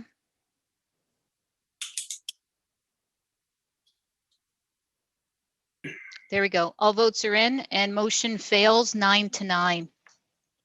Therefore, Councillor Foss, this motion will be put on to the next council agenda of September 13th to be voted on. Okay, at that point, just a clarification, at that point, then the notice of motion will be approved, if it's approved. Yeah, so it'll be voted on for council's approval, and if it is approved, then it would be that administration would implement a policy after that date, as you have read it out. So we need council's approval before that can happen. Okay, all right. Thank you. Non-agenda business. Seeing none, we'll move to the first and second reading. Councillor Solomon. Sorry, Mayor Caniff, I couldn't get my button pressed fast enough for you. Okay, Councillor McGregor. Sorry about that. Actually, I'd like to ask, and I'm hoping it doesn't need a motion, but I'd like to ask for a report or an update on the bridges in the community of Wallaceburg. There's been a lot of constituent comments and questions with the more recent work in temporary closures for service and washing of our bridges. So what I'm actually looking for is for some information on projected projects or future timelines for our local bridges here in Wallaceburg. And I say, if I need a motion, I'll make it, but I'm hoping that I can just ask for a report if that's possible.